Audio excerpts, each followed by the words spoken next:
CNN Motorsports, bringing you more Busch racing than all other networks combined, presents the New England Chevy Dealers 250. We are live at New Hampshire International Speedway in Loudon, and it's a beautiful day to go racing. Temperature in the middle 60s, not much humidity, a light breeze, and mostly sunny skies. Race cars have We Got Race Cars. 77 of them are entered for this event. And why not? Hi, everybody. I'm Mike Joy. $370,000 in posted awards, including contingencies. A lot of money to race for and a lot of cars here. Civil War is stock car racing. We've got it. The Busch South regulars, the Busch North regulars, and some special surprises thrown in.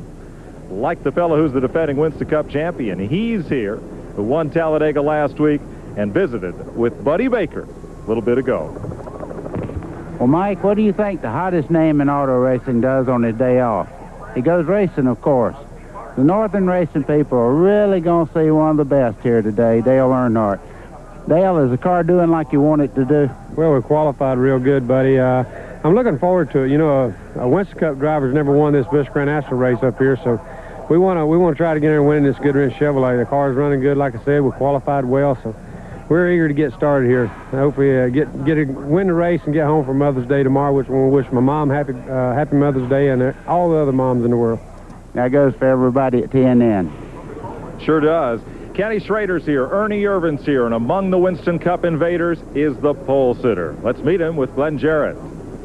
Well, Mike, Bobby Labonte hasn't made too many appearances in the NASCAR Busch Series this year, but boy, he sure made his presence known this week, setting fast time on the pole. But what I want to know, Bobby, sitting on the outside pole is the car that you own, driven by your driver, David Green. Now, I can't imagine we're going to see much fender rubbing here early on. Better not be. He better not lay on me. But I'll tell you what, David's doing an awful good job. You know, we just beat him by just a little bit. Didn't think we would. You know, thought we'd be somewhere, you know, close up here, but not this close. But it was just a good lap. What happens if we come down to the last lap? It's a shootout between you and David Green. Who gives? This Dentine Pontiac and that Slim Jim Chevrolet, we'll just have to wait and see who, I guess, best man's going to win, I reckon. Well, you know, tomorrow is Mother's Day. Everybody's celebrating. He has a special day tomorrow. It's his 30th birthday, end of life as he knows it. Also celebrating a birthday tomorrow is Tim Fedewa. Now let's go a little further back in the pack to my colleague, Randy Pemberton. For the first time, we're seeing him since Rockingham. Randy? Well, Glenn, we're back here on row 6 in the 12th starting position. This is where Kelly Moore will start his automobile today. He is the Busch Grand National North points leader. He won here 3 weeks ago in the Busch Grand National North race. Kelly, that was a great win for you, but I know you'd love to go to victory lane today. Yeah, this Jordan Lumber Chevy Lumina Pennzoil is really, you know, going real good in practice yesterday. We had a little problem qualifying, but, you know, we're back in the 6th row, and we're just going to have to keep our nose clean and look for the front all day long. Some other guys maybe with a little more experience on 1 mile flat ovals, anybody that you go to, or do you just set the car up yourself? No, you're pretty much on your own out here, we found. You know, we've got a pretty good team behind us, and these Jordan Lumber people, they support us really good, and the Pennzoil people, they're behind us 100%, and this team's been really scrapping this weekend, and we're feeling pretty good about it. Okay, Kelly, good luck. We should certainly see a great race today. We've got great weather. Last weekend at Rougemont, what a great race, what a great finish. We'll be back to recap that here at Loudon in just a moment. In New Britain, Connecticut, people don't need a Wall Street genius to tell them where to put their money. After all, New Britain is the home for Stanley. And even a modest investment in Stanley tools, painting equipment, doors, and hardware can pay handsome dividends down the road. So before you sink a nickel in municipal bonds or soybean futures, how about a new Stanley garage door? I found that everything I use it for just increases the power. It's like getting an engine option. America is talking about split fire. It was just unbelievable how it ran and how much better gas mileage was. I had heard about the plugs, and everybody said they were great, and I tried it myself, and it did increase my gas mileage. And it runs just like a brand new engine. I mean, it's got power just like if it was brand new right off the showroom floor. They're the best plugs I ever put in my cars. Split fire. At $5.99, it only costs more till you use it. There's no place on earth that I'd rather be than out in the open where it's all plain to see. If it's gonna get done, it's up to you and to me, and there's no place that I'd rather be. Come on along and head for the mountains of Busch. Here, head for the mountains. It's cold and it's smooth, and it's waiting for you. Come on, head for the mountains of Busch beer. There's one thing that a racing engine and a street engine have in common. You want them both to last. Haviland Formula 3 from Texaco. To build a race engine that holds up, you have to use the best of everything, and Haviland does that job. No other leading motor oil offers more complete protection to help your car run better, last longer. Good enough for Robert Yates. Well, how hard do you want me to push it today? Whatever it takes to win. Haviland Formula 3. Why add just any motor oil? Add more life to your car.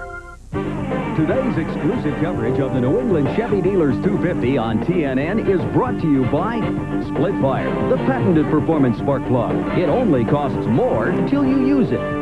By Smooth Busch Beer and Easy Drinking Busch Light. And by Stanley Tools. Since 1843, Stanley's been helping people do things right. What a perfect spring day here at Loudon, New Hampshire. Pretty good crowd for a Saturday race here. As let's take a look back and see what happened and sort out the finish of last week's race. Haviland update. Kenny Wallace leads the points by just 27 over last week's winner, Hermie Sadler, LaJoy, Craven, and Green. And here's the rest of your top 10. Let's have another look at that wild finish from last week's Rougemont race. George Crenshaw lost an engine with 3 laps to go, dumping oil down in turn number 1. Ricky Craven, Tim Fedewa, several other cars crash. Hermie Sadler comes out of turn number 4, takes the caution flag, freezing the lineup. But then he spins in Crenshaw's oil in turn 1. The NASCAR rule, if his car is not making forward progress, he is eligible to be passed. But Sadler got going again from this spin with Stevie Reeves before second-place driver Dennis Setzer caught him.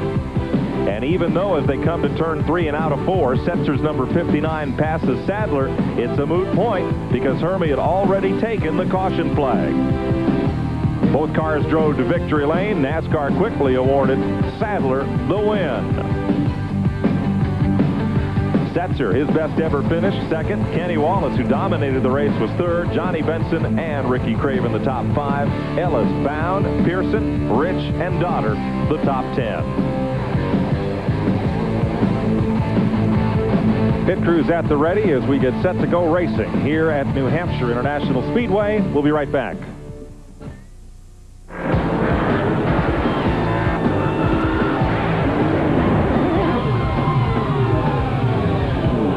If you want to know why most NASCAR teams use a Sears Die-Hard battery, just ask a guy who didn't use a Die-Hard. Die-Hard, the official battery of NASCAR. For more power when you need it most.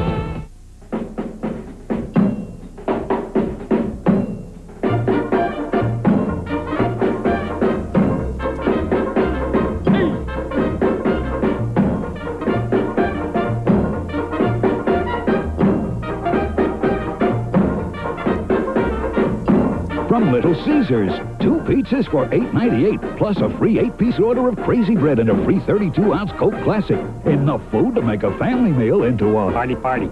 Coming up Sunday morning on race day, we'll have the highlights and results from the Busch Grand National stop in New Hampshire International Speedway and a race shown live right here on TNN. We'll also have the latest news from Indy and the Brickyard as it gears up for the greatest spectacle in racing. All that and lots more, so join us.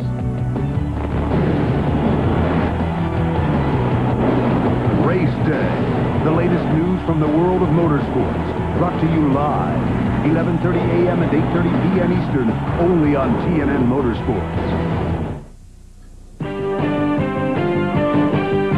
Chevy dealer Fred Medore from Plymouth, New Hampshire, has given the command to fire engines, and we're set to go racing.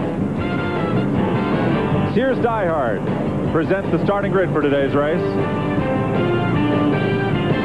On the pole at 124.8 miles per hour, Bobby Labonte in the Dentine Pontiac. Slim Jim Chevy's right alongside David Green, who won at Bristol last month. Ernie Irvin makes only his 3rd Busch Series start this year. And Dale Earnhardt finished second here 2 years ago. Best qualifying effort for a Busch race for Rodney Combs. He'll start 5th today. There's 3rd place point man Randy LaJoy. Kenny Wallace, the current point leader, who won here in 1991. Jason Keller on the pole last week, another top 10 today. Joe Nemechek won here 2 years ago, and Jeff Neal makes his Busch Series debut. Two-time winner this season, Terry Labonte in row 6 with Kelly Moore, who won the Busch North race here last month. Mike Wallace won at Hickory on Easter weekend, and Derek Cope makes his second Busch start this year. There's two-time series champ Larry Pearson in row 8 with Ken Schrader, who finished 5th here 2 years ago. Row number 9, Dirk Stevens off the NASCAR Northwest Tour, and Tim Fedewood with 3 top 10s this year. Bobby Dodder, 9th to the points, and Doug Hebron, who's run here in Lenny Bowler's Modified. Kevin LePage, current doing rookie point leader, and Tommy Rosati, the sophomore from Michigan. Randy Porter was 3rd at Atlanta in March, and Johnny Rumley makes the start here. Stub Fadden, 60 years old, up against Ricky Craven there in row number 13. In the 14th row, Tracy Leslie, 7th to the points, and Martin Truex from New Jersey. Joe Bessie won a Busch North race here in 1991, and Jim Bound with 2 straight top 10s. Hermie Sadler, the winner in Orange County, and Ken Wallace from Pennsylvania. Pat Davison from Dover, Delaware makes his first start, and Johnny Benson, leading rookie candidate. Jamie Obey, former Busch North champion, and Dale Shaw, who has 7 Busch North wins. Then the provisionals, Robert Presley, defending champion of this race, and Dick McKay makes his 15th start here. Chad Little, 3rd at Daytona. Bobby Dragon, 9-time winner in Busch North and former champ. Dennis Setzer, 2nd last week at Rougemont. Robbie Crouch, 2-time Busch North champion. A 5-time race winner here, Mike McLaughlin, and a former modified winner here, Mike Stefanik, will bring up the final row. We'll be riding along in car with Terry Labonte. He'll be starting in the 11th spot. In the MW window Chevy, there's the 360 cam, and there's a look at the Gary Clem calls the doggy out the window cam, as it'll have a look inside at Terry and also be able to pan around and see Kelly Moore alongside. Ricky Craven, the DuPont finishes. Chevrolet will start in 26, and you'll be riding inside Ricky Craven's car. There's the view as he tries to clean off the tires on the face lap here at New Hampshire. Like you saw yesterday, they really pick up a lot of rubber going around here slow, and everybody was out this morning finishing up the qualifying, so it's going to be, you know, scrubbing those tires is real important and getting in that first corner without losing control. 250 laps here. There's the posted awards. 44 cars will start this race. Joe Nemechek holds the race record, and they'll go here in 2 laps. As we mentioned, the race within a race for the Busch North drivers, this is a combination event. Kelly Moore won the Busch North race here a couple of weeks ago, but when they run to their own rules, the Busch North cars carry 100 pounds less weight, 3,100 pounds instead of 32, and they run on a spec McCreary, a bias ply tire. And those drivers on the radials here today. Here are the Busch Series drivers, Busch South, if you will, that did not make the field for today's race. And the Busch North drivers, again, having to adjust to radial tires and 100 pounds extra weight, and a lot of them did not make the field for today's event. One more lap will go racing. Oh, yeah. I tell you what, this is quite a racetrack here. Mike and I went around and looked at every part of this racetrack yesterday, and I guarantee you a lot of thought went into this facility. It's as nice a mile racetrack as anywhere in the world. Former road course that played host to motorcycle and sports car racing, including the Trans Am back in its heyday in the 70s. Bob Bear, his son Gary, picked up this racetrack, bought it, converted it into a 1-mile super speedway oval and road course. Beautiful race facility. And a good crowd on hand here. Glenn? Well, Mike, just to update the fans on what the tire rule for today will be, the cars can change a total of 6 tires under caution. That's 2 left sides and 4 right side tires. That's the only 3 tire changes they get under caution. Obviously, they can change as many as they want under green. Pit road speed today is 45 miles an hour. All the crews have made their last-minute adjustments. They're all ready for this thing to start. I think we're going to see a heck of a race. Thanks, Glenn. Here's the breakdown. 29 Chevrolets in today's field. 8 Fords, 5 Pontiacs, 1 Buick, 1 Oldsmobile, as we get ready to roll here.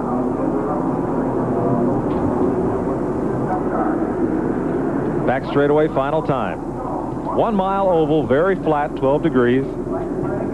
It's a big Martinsville. Well, it's a lot like Phoenix, but it's kind of a big Martinsville, is it? Yeah, it is. And, you know, the straightaway speeds here are so important to these cars. Getting off the corner good and clean and not getting them crossed up and killing straightaway speeds, because it is a lot like Martinsville. You have to accelerate really hard down the straightaways and get into the corner real nice. What's more important, horsepower or handling here?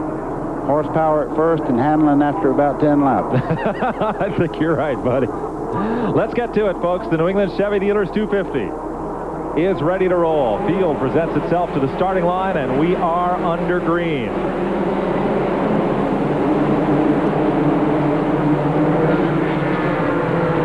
Out of turn number 1, it's going to be Labonte. One car way up high, drifting back a bit there. Come out of 2. Mike, there is no Harry Gant lane here, so that guy was in trouble when he was up at the top part of the racetrack. There's a lot of debris and all up there. 3 wide entering turn 3 behind this pack as they fight for the front spot. Bobby Labonte said better not be any fender rubbing. There almost was, as David Green will lead the first pass by. Not by much. Bobby's going right after him. Well, I guarantee you that's 2 people right there that are very determined race car drivers. Even though they own it, I guarantee you, if each man for himself. We have a wreck down in the corner. It's Jason Keller. Oh, Keller has just picked up the sponsorship from Budget Gourmet. They had spent the first part of the season on Andy Hillenberg's car and then added Robert Presley's car, but made the decision to go with Keller because Presley's moving on to Winston Cup next year. They wanted to align themselves with the driver for the future. And I would say that entree is done. Ooh, I tell you, it's rolled up on both ends there pretty good. He really got into the wall. He must have made contact or something, turned into the wall down the straightaway on that. Buddy, on the opening start, he was the driver that was way up high in 2 and never got down into the running order. Look at that left rear, maybe bent a bit. It's certainly down on the rim, and after just 1 lap, we're under caution. Protect to the max. Performax. Pennzoil's most advanced synthetic motor oil. For cold engine starts, Performax flows when the engine goes. On hot engine parts, Performax keeps it cool, keeps on protecting. Performax from Pennzoil protects to the max. Now buy Performax and get up to a $6 rebate. Details at participating locations. Come on down.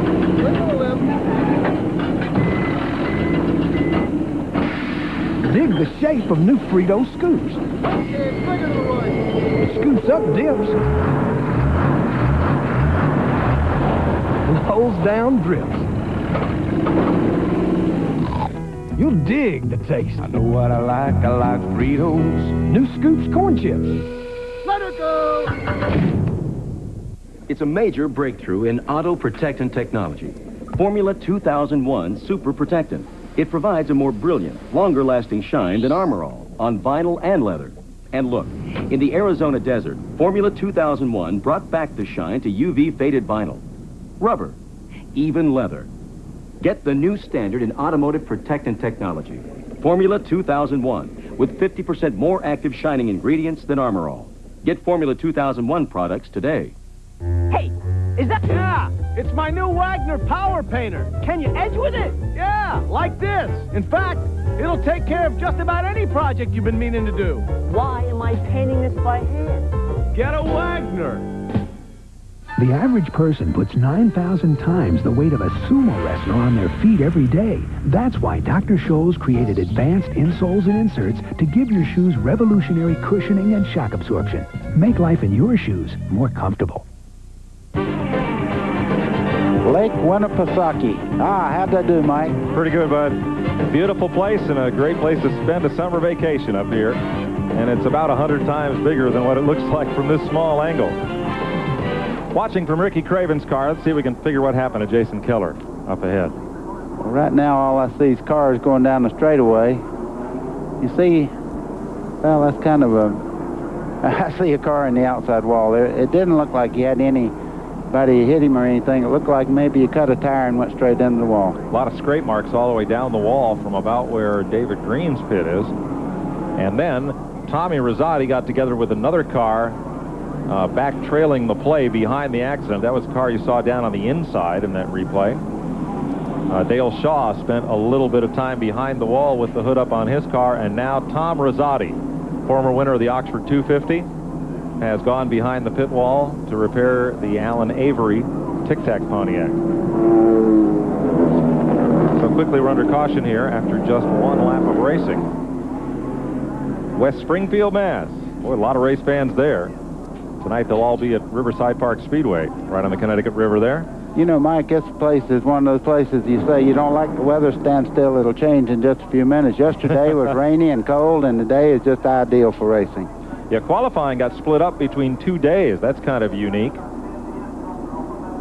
They qualified yesterday afternoon. The rains came, and the balance of the field, some 22 cars qualified at 8 a.m. this morning. Nice crowd on hand for a Saturday. We know a lot of race fans have to work Saturday, so you're either watching this show at work or taping it at home to get a look at it, but a good crowd here. Inside Winston Cup Racing will follow our live broadcast, or excuse me, Inside Winston Cup Racing will be at 4:30 Eastern Daylight Time right here on TNN. So we're under caution. Tough call to either. Do you run Saturday when a lot of folks have to work, or do you run Mother's Day and incur the wrath of everybody at home? I don't think so. Not Mother's Day. They had a Winston race one time in Atlanta on Mother's Day, and I think the participants were the only people that showed up, and rightly so. Widowers and orphans. Yeah. David Green leads it here. We are under caution. First one of the day. Bobby Labonte in second. Dale Earnhardt in third. Randy LaJoie in fourth. In fifth, Rodney Combs. In sixth, Ernie Irvin. In seventh, Joe Nemechek. In eighth, Kenny Wallace. Here's Robbie Crouch in the pits. Randy? Well, this is his second time back in after that wreck. He and Mike Stefanik got in it together a little bit just after that caution got out. Of course, Robbie Crouch took the provisional. Mike Stefanik also way back there. They bent the left front tie rod on the Auto Palace machine. They're working on it. Now they're going to the right side as well. All I heard was left front tie rod, but they're going to put the string to it. They're going to get these wheels straightened out. They have to be absolutely perfect on a short, flat mile as of this. They're going to work for it and go back out. Nothing to be particularly alarmed about right now. This is the Don Ling Pontiac, campaigned out of New Jersey. It's the car Mike Stefanik drove last year. Well, Mike, they'll work on those front ends like that, because on a flat racetrack like this, you must have that car where it'll track going in the corners. If it toe end's knocked in, it'll dart left and right pretty severely, so they'll have to work it out and get it fixed. So Crouch, tabbed by Ken Squires, the Tampa Tornado when he came up here to run in the Old Busch North or NASCAR North Series. As cleanup continues on the Jason Keller car. Well, Keller's going for a mandatory checkup. He went into the ambulance on his own power, so that's a good sign. Bobby Labonte running there in second spot in recognition of National Safe Kids Week and National Seatbelt Month was in Boston, donating infant child safety seats on behalf of their sponsor Dentyne at the New England Medical Center and Boston City Hospital. This week, Labonte, of course, is the father of a newborn baby. He and Donna. Happy Mother's Day to Donna, and of course to all the moms that are watching this weekend. She's one of the newest ones we know of. And to help get infants into child safety seats, they were happy to participate in that program. There was definitely a lot of contact. You see the tire marks all the way from the front valence there and the very front all the way halfway back on the door. Cosmetic damage, if they can get that toe-in straightened out. Woo, look at that car do the shake. Ugh. We'll be back to New Hampshire International Speedway after this. Today on TNN Outdoors, due to live coverage of the New England Chevy Dealers 250, this week's Bill Dance Outdoors has been moved to a special time, starting at 6 p.m. 5 Central. Catch all the action today on TNN Outdoors.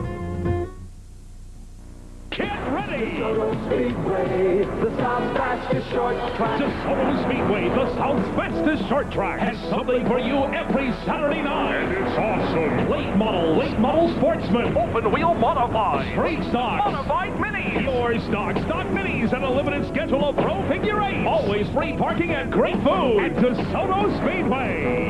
Stock car racing at its finest every Saturday night at 7 p.m. sharp. Great affordable family fun. 8 miles east, I-75 on State Road 64. Be there.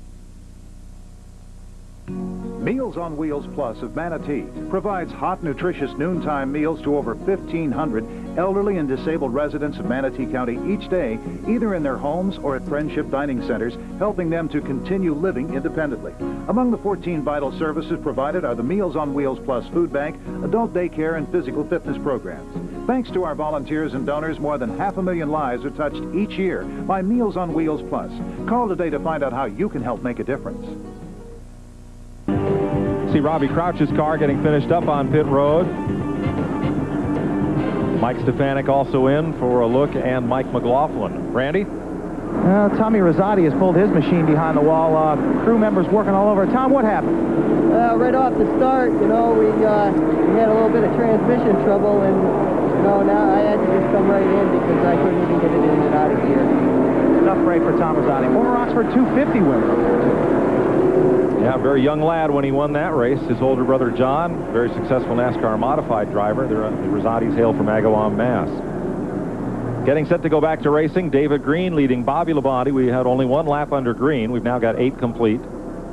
Earnhardt in 3rd, LaJoie in 4th, Combs in 5th, Ernie Urban in 6th, Joe Nemechek 7th, Kenny Wallace 8th, Terry Labonte 9th, Mike Wallace 10th, Kelly Moore in 11th, then Jeff Neal, and Derek Cope driving for Red Farmer in the Ron Zook Motorsports car, number 82, which is, of course, 28 with the numbers swapped. Yep, and a really nice race car. Green this time will complete 9 of 250 laps. David Green out front. Corvette pace car is in, and we're back to Green. Carl Simmons on the flag stand as Earnhardt goes hunting for the lead. What a surprise. Earnhardt passed on the inside there, moves into 2nd place. Randy LaJoie sitting there just waiting on Labonte to make any kind of slip, and he'll move by him. Here comes Ernie Urban in the back straightaway, going for 5th. And bringing Joe Nemechek in that blue car with him. Mike Wallace battling Terry Labonte, and watch Kelly Moore today. Won the Busch North race here in number 47 a couple of weeks ago.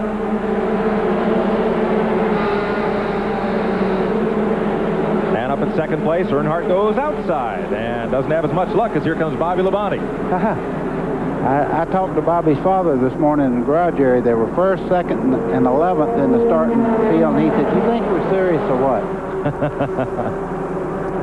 I would say so. Single file out of turn 4. Back throughout the first dozen spots. David Green on the point. In fact, about the first 15 cars are single file as they come off the corner.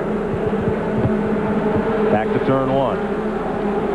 You know, Bobby Labonte has always run super well on a flat track, and he's moving in on his own car now. I just wonder, like he said, there better not be any leaning on each other, and I imagine right now they're pretty happy with 1st and 2nd, but Earnhardt does never like to run 3rd. Jason Keller brought out that first caution. Here's Randy. Well, Jason, we have to ask you what happened. I think the 8 car pushed up into us a little bit, getting there 1 and 2, you know, just on cold tires, and flying the left rear, and I felt it through 3 and 4, and I was going to try to get down the front straightaway, and wasn't anywhere to go, turned into the wall, but I'm all right. You know, the car qualified real well, and new sponsor this weekend, so I'm happy about that. I hate I couldn't get him any better finish, but hopefully we'll be together a long time, and we'll have great times to come. Keller started 8th in the Budget Gourmet Chevy, and it's a short day. Earnhardt and Bobby Labonte. And right behind him, Randy LaJoie. He's just waiting for Bobby to go up, and Earnhardt can get by him. I tell you, Bobby's really running well, even on the outside there. Watch the right side of your screen. That yellow car, now mid-screen, is Ernie Urban. He's moving up, and so is Joe Nemechek in his own unsponsored Busch racer. Kenny Wallace right there in the TIC Financial number 8 Ford as well. And Jeff Neal, who qualified real well here, 10th, is on pit road, the hood up on the Luxair Ford. Good battle here. Mike, that was a good call on Jason Keller. You said it looked like the tire went flat, and absolutely did. And the reason he's fun is the left rear is the softest part on the race car. And when that left rear is down like that, if you turn to the right just a little bit, it'll swap into it. Joe Nemechek makes the pass on Ernie Urban. Something's wrong with Ernie. He's way up in the loose stuff there. I wonder, buddy, there wasn't a whole lot of practice time this weekend. The rain shortened up. It is trouble on Urban. really came to play. He thought real good about his chances yesterday. Yeah, he was real fast and you know, practice and everything else. See if he comes around to pit road. What the difficulty is. Earnhardt is in second place, moving up on David Green. And just behind them, Randy LaJoie is just coming into the picture there. He's moved into third. Bobby Labonte's in fourth now. You see him there? No Winston Cup driver has ever won a Busch race here at New Hampshire. Irvin's car really limping coming out of turn 2. You'll see these leaders go by him on the backstretch. Another short day. Well, the one nice thing, they do have a runoff on the back straightaway. You see him pulling off on that return road there. He does not have to stay out on the racetrack running that slow. That's turn 3 of the road race course when they have it in that configuration. Here's Earnhardt underneath David Green. You don't think Randy LaJoie would like to win in his own hometown up here, do you? Pretty close. Saw his dad down in the garage this morning, Don LaJoie, former modified champ in Connecticut. A lot of New England fans here that have seen him come up and win NASCAR North Championships and do real well. Back behind the lead pack, Kenny Schrader is moving up. There's his 52 car on the right side of the screen. Schrader has steadily climbed up through the field. He started 16. Schrader has to hurry up. He's probably got 2 races later on today somewhere in the United States. Up, there we go, Kenny Schrader. And Kelly Moore. Kelly Moore and the Jordan Lumber Machine also picked up primetime vans for this race when their regular driver, rookie Brian Goey, was one of those who didn't make the field today. Well, boy, that's a bad thing to lose a spoiler on a flat track. That thing will be extremely loose, even if they can get to quarter panels where the tires don't rub on it. But Moore very quickly gets down the pit lane.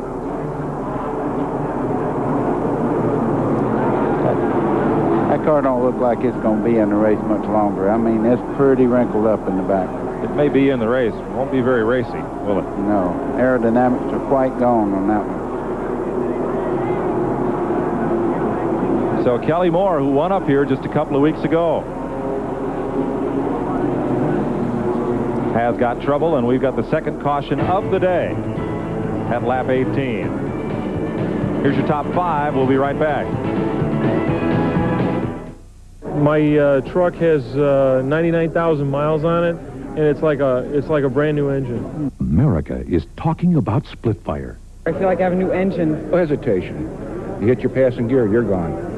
Right now. Split fire won a United States patent. It doesn't look like any other spark plug. It doesn't work like any other spark plug. I love them. I have them on my motorcycle, my boat, and my car. Love them. Love them. Split fire. At $5.99, America knows it only costs more till you use it.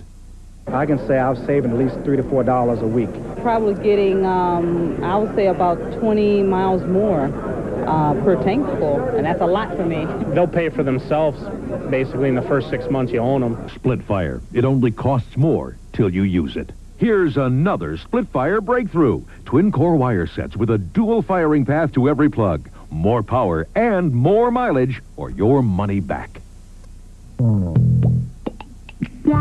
I'm playing Pete's Comedy Pagoda tonight. I'm staying here at the Super 8 Motel. My favorite place. I love this room, don't you? Super 8 rooms are always affordable and roomy. Steve, what a great TV. Just like mine, except this one works. 4 more hours to showtime. Okay, new joke. That's funny. No, it's not. Super 8. 1-800-800-8000. Over 1,000 affordable, comfortable locations nationwide. Life's great at Super 8. Every day, we all find a way. A promise made, a promise kept, giving it our best. Napa, we're the most complete source for auto parts. And all Napa parts are backed by a nationwide warranty program. No wonder more Americans trust Napa to keep their vehicles running. We keep America running. We keep America running. Today's exclusive coverage of the New England Chevy Dealers 250 on TNN is brought to you by Napa. We keep America running.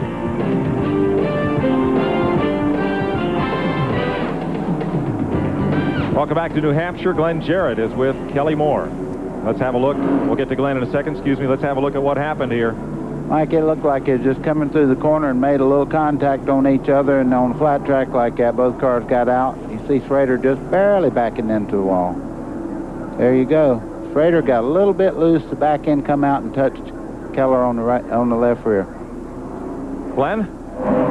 Well, Kelly Moore has climbed from the car. He's in his pit area, but they have pushed the car away. Kelly, our replay showed that when Schrader got under, he got a little loose and got into you. Is that the way you saw it? Yeah, Kenny and I were both racing hard, you know. That car was a little tight, and I couldn't get out of the corner good, you know, and Kenny, I think he was a little loose, and he couldn't get out too good. He got up into me a little bit, you know, and we got together, and he ended up saving it, and I didn't. That's just the unfortunate part of it. And, you know, we want to put on a good show for the Jordan Lumber Pennzoil people today. Pennzoil just got on board with us, and we thought we'd have a good show here today, but it's not to be today. Okay, better luck next time, Kelly. We're back under green. Tough break for the fellow who's coming off a win here, and hope to show well for the Busch North troops. There's a bowl move. Earnhardt's trying to go by on the outside. I hadn't seen anybody try that lately. Does he make any other kind? And made it. Oh, yeah. I could not believe the finish last week at Talladega. I tell you what, that was something that there's several things in that race. I mean, when Mark Martin went through that inside guardrail, it looked like a piece of tinfoil he run through. I'd never seen anything like that. Nope. The move Earnhardt put on to win it, to hold off 2 lanes of traffic in the backstretch, was a dandy. Well, he seems to be adapted to that part of the race, and he wins quite a few races when he's in the lead with 3 or 4 laps to go. That's right. Boy, Earnhardt he's flying on this restart here. And Bobby Labonte is backed up to 6th place with David Green in 2nd, Randy LaJoie in 3rd, Joe Nemechek in 4th, and Kenny Wallace moves up to 5th.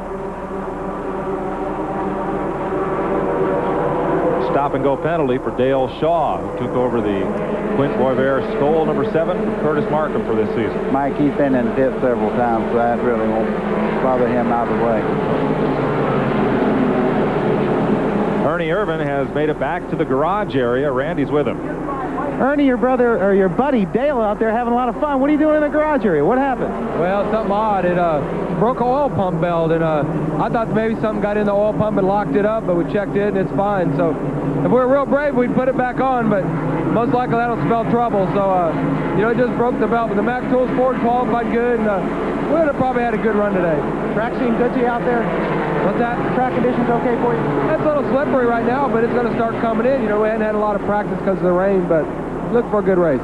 Okay, Ernie's next run out in Sears Point in the Winston Cup division. Mike? I was trying to ask you about that. When Jason Keller got into the wall, everybody was running right on the bottom. Here, Joe Nemechek duels with Bobby Labonte because there hadn't been a whole lot of practice time, and it looked like there was really 1.5 grooves kind of worked into the racetrack. Well, that does 2 things. It don't give you the time to really work on the handling of the race car, and it also, the track conditions will improve as they go along because the groove will get wider. 2nd place race, Randy LaJoie has caught David Green. Look right in behind them. Kenny Wallace is really making a move now. That car is extremely fast every week. Kenny Wallace, who dominated at Rougemont.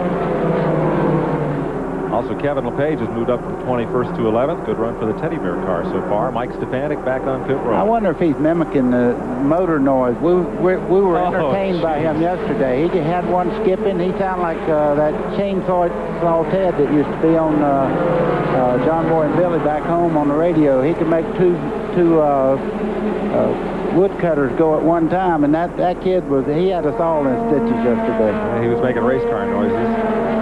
We'll have to get him on and do that one of these days, because we'd try and we'd mess it up.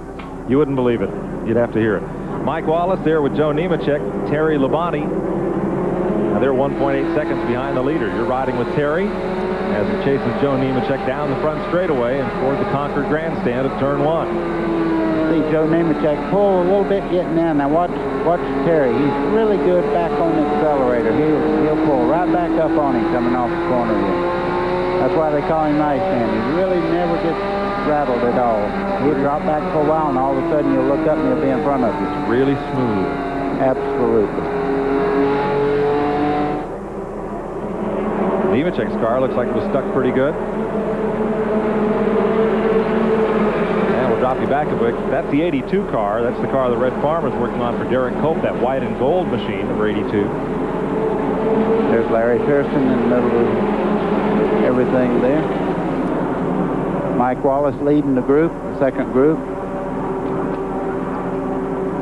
With Nemechek, Labonte, And on the right, Derek Cope. Boy, Derek Cope's getting in the corner fast. Yeah.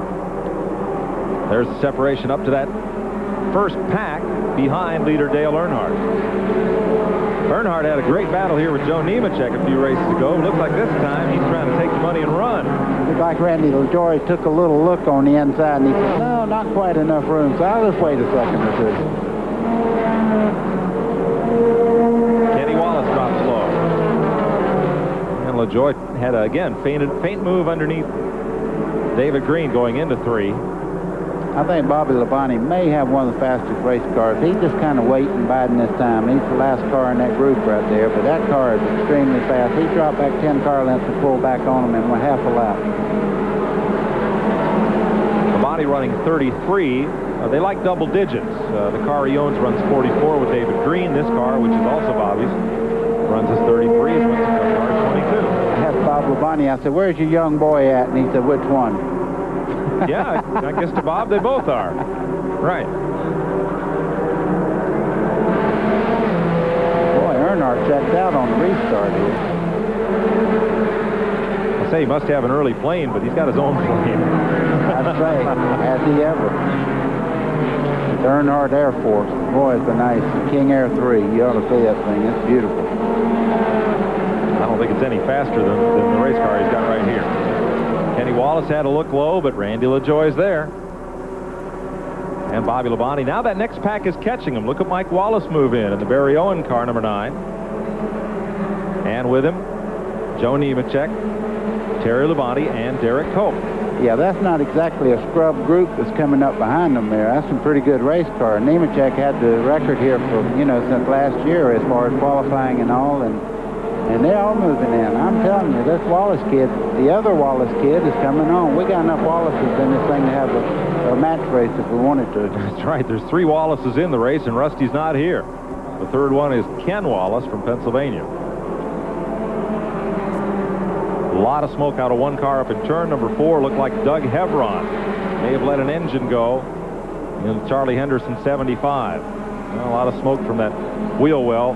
And he goes to the garage, joining Kelly Moore, Ernie Irvin, Jeff Neal, Tom Rosati, and Jason Keller out of the race. When you see them go in the garage area that fast, it normally means I will not be back, folks. See you later. Right. Dale Earnhardt leads this race, and we asked him what drives him to be here on a weekend off. Really just a competitive race, and I enjoy the racing part of it so much that we go race, and that's the fun part. I know there's a lot of work, a lot of things involved with it, but racing's fun, and I enjoy it. Hi, I'm Joe Gibbs. As an NFL coach and a NASCAR owner, I've always tried to get the best talent behind me.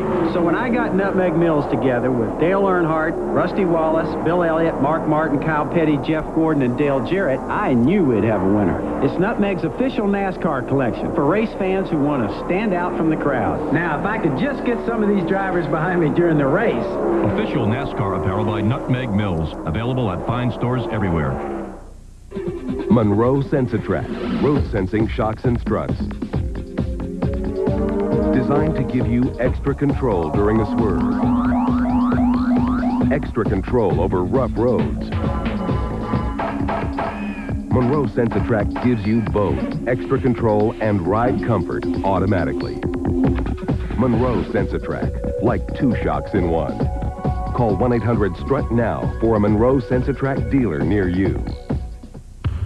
Sunday, only on TNN Motorsports. All the speed, all the power, all the drama. For up-to-the-minute motorsports news and information, turn to the leader.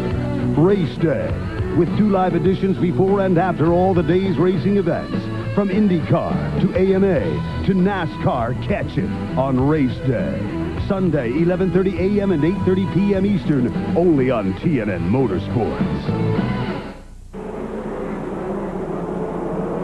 38 laps complete. Dale Earnhardt leads here at Loudon, New Hampshire. Now here's Ricky Craven. He apparently was right behind Doug Hevron Look at how little Craven can see out that windshield. Boy, that's a nasty sight. I know one thing. He wouldn't mind seeing a caution if he's not the one that creates it. When you have a windshield like that, folks, he can't see any more than you can on your TV camera, and that's a nasty thing to have to judge your distance and all, and you can't see any better than that. The best thing he can do is stay close to that car in front of him and kind of drive where he drives.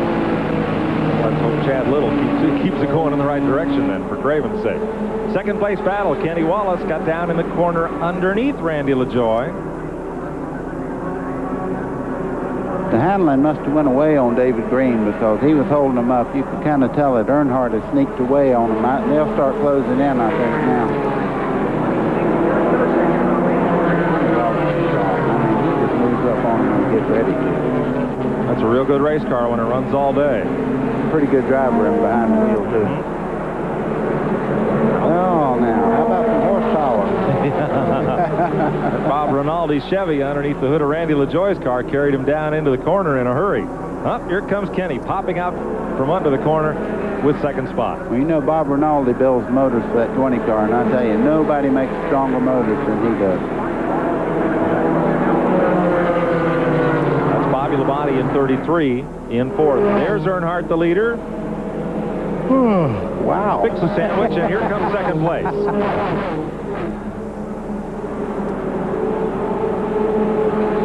Now it's Bobby Labonte underneath LaJoy's number 20. Phenolube Chevy. You know, we're talking about David Green holding him up just for a second. He's all the way back to 7th place already, so he's having a little bit of handling trouble, most likely. There he is. There's Green with Terry Labonte and Derek Cope. One thing about Derek Cope, he's not afraid to make a move on the outside. He didn't make it work, but I guarantee he'll try everything he can to get by. This race is 4 seconds behind. Or this battle is well behind. First to second is 4 seconds right now. There's second place. Kenny Wallace. And the good news, no, the bad news is Earnhardt looks like he can drive this race car anywhere he gets ready to. He can stay right on that yellow line around the whole corner. I tell you, the car is really hooked up, and he'll be hard to close in on until they get into lap traffic and stuff, and then it can play for the second place. Dirk Stevens makes a pit stop under Green. Elton Sawyer failed to qualify, so Stevens picked up the Ford red carpet lease sponsorship for today. They're looking at the right front on Stevens' car. He's still recovering from a badly burned foot at Bristol. Limping around the garage area this morning. They wouldn't let him race at Orange County because of concerns of the third-degree burns on his left foot, but he's got a heat pad there to take care of him today. Field standing update brought to you by Napa. We keep America running. Well, Mike, you know from driving race cars, you have your feet right down on the header pipes. The only thing in between them is a little bit of floorboard there. And during the race, you won't pay any attention until you get out and try to take your shoe off, and it's burned all the way nearly to the bone. I mean, it's a pretty nasty thing to burn your feet in a race car.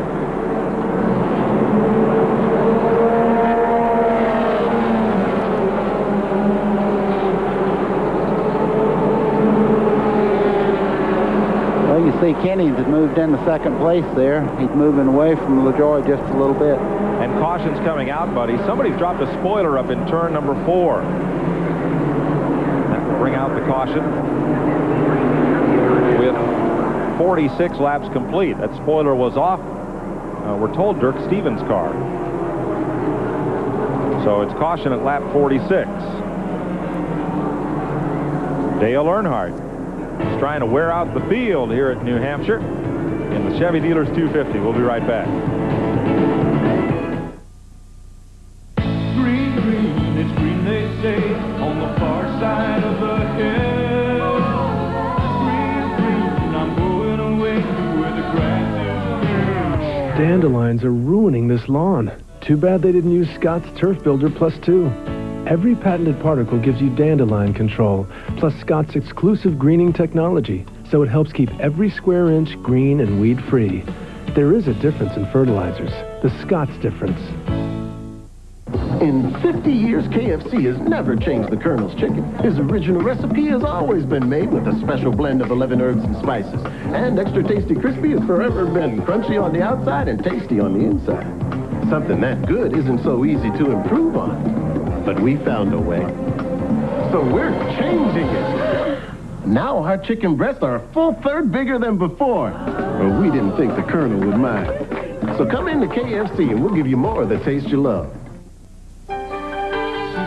Stay with me by the ocean side. Stay with me on the Chesapeake Bay. Let's find the Blue Ridge mountain top. Together let's steal away. She said, come with me to Virginia. We just might fall in love. Virginia is for lovers. Virginia's for lovers. Don't care for escargot or watercress vinaigrette. I wouldn't take a bite of sushi if it was a week since I last ate. I don't need them fancy foods to make a meal first rate. All I need is a heaping helping of hearty Fritos on the plate. 'Cause I know what I like and I like Fritos. I know what I like Fritos corn chips. Welcome back to New Hampshire International Speedway. Quick cleanup in turn number 4.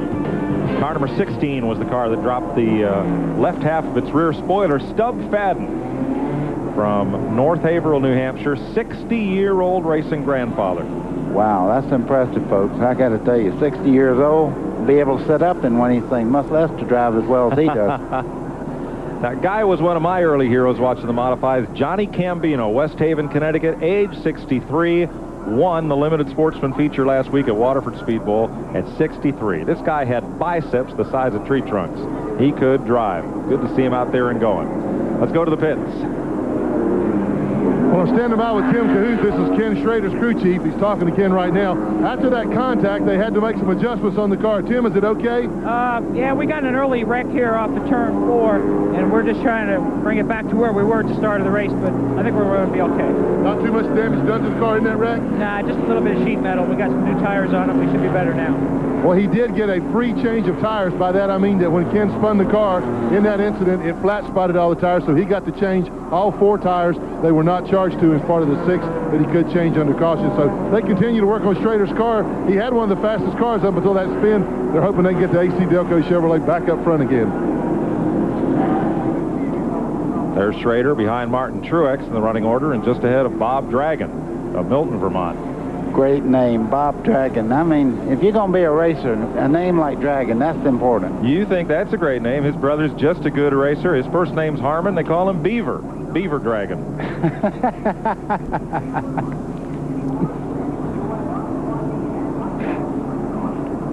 We asked Kenny Schrader about taking chances on this track. You don't mind maybe putting yourself, taking that little extra chance, which you'll do in the cup deal when it's worth it. But, you know, halfway through the race when it's not worth it, or you'll make a chance to run from 3rd to, say, to 1st. But if you're battling from 8th to 7th and you got to do something that doesn't make a lot of sense, you know, you can't sacrifice the chance of losing a point, and here you can. Kenny Schrader was one of Kenny Wallace's early heroes. Oh, yeah, took him everywhere. Wally said, you always took me everywhere to the races and stuff. Kenny says, the heck I did. He says, your brothers would run off and leave you. Look at this, folks. Ricky Craven can see again how nice it is. I know that everybody didn't want to see a caution, but to him, every time they wiped on that windshield, it was worth $100 to Ricky Craven. 1 lap to go, we'll go racing. Schrader and the Wallaces all grew up right around St. Louis, Missouri. So did road racer Dorsey Schrader, no relation. But let's go down to the Bobby Labonte pits. Here's Randy. Well, the pole sitter's car is running just a little hot on the oil temperature. They work a lot with tape on the front of these grills, and they're going to pull a piece off next caution. They wish the leaders would have come in on that pit stop, but they didn't, so they elected to stay on the racetrack. Also, he's complaining the car just a little bit loose. They're going to go up a couple of pounds on the right front air pressure, the right front tire, and down a couple in the right rear. Hopefully, they get that car back on track and chase down Earnhardt. And there's Stub Fadden. Napa Auto Parts Buick, only Buick in the field. He gets a wipe of the windshield, and NASCAR not going to let him back out there unless they get that piece of rear spoiler repaired. Or find the guy that picked it up and put it in the back of the truck and took it to the infield a while ago. He's got one. Yeah. Actually, it didn't fall off, buddy. That's welded in two pieces. The piece with the bolts stayed on. The blade came off. Not too good.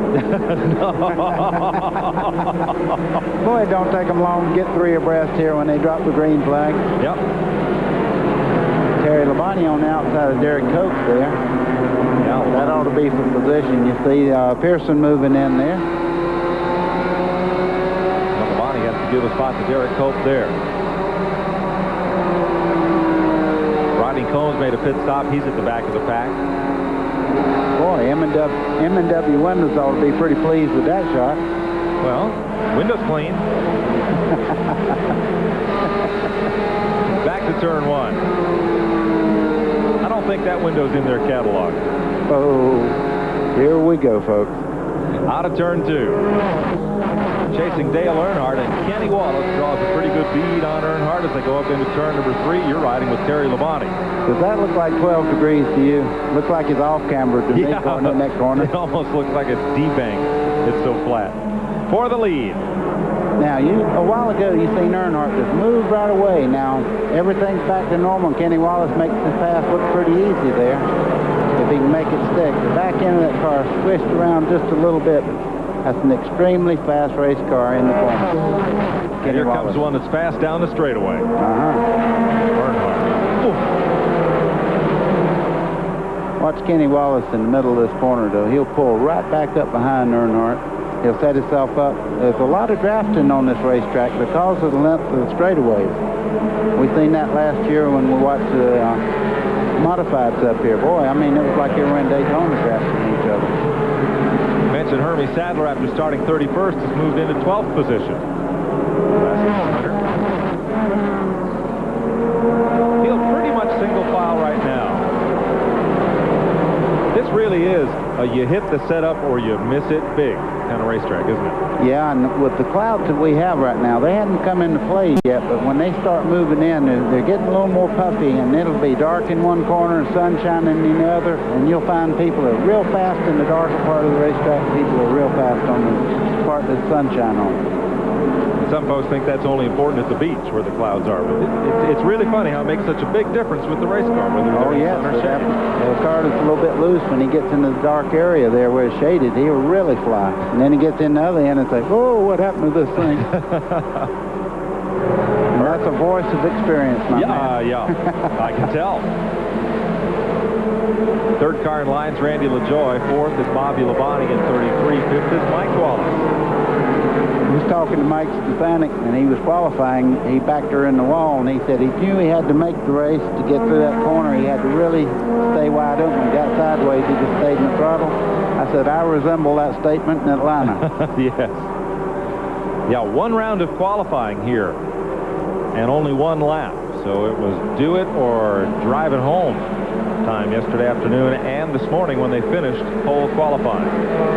Look at LaJoy. He moved right on the back end of Wallace there. And that car is extremely fast in the middle part of that straightaway.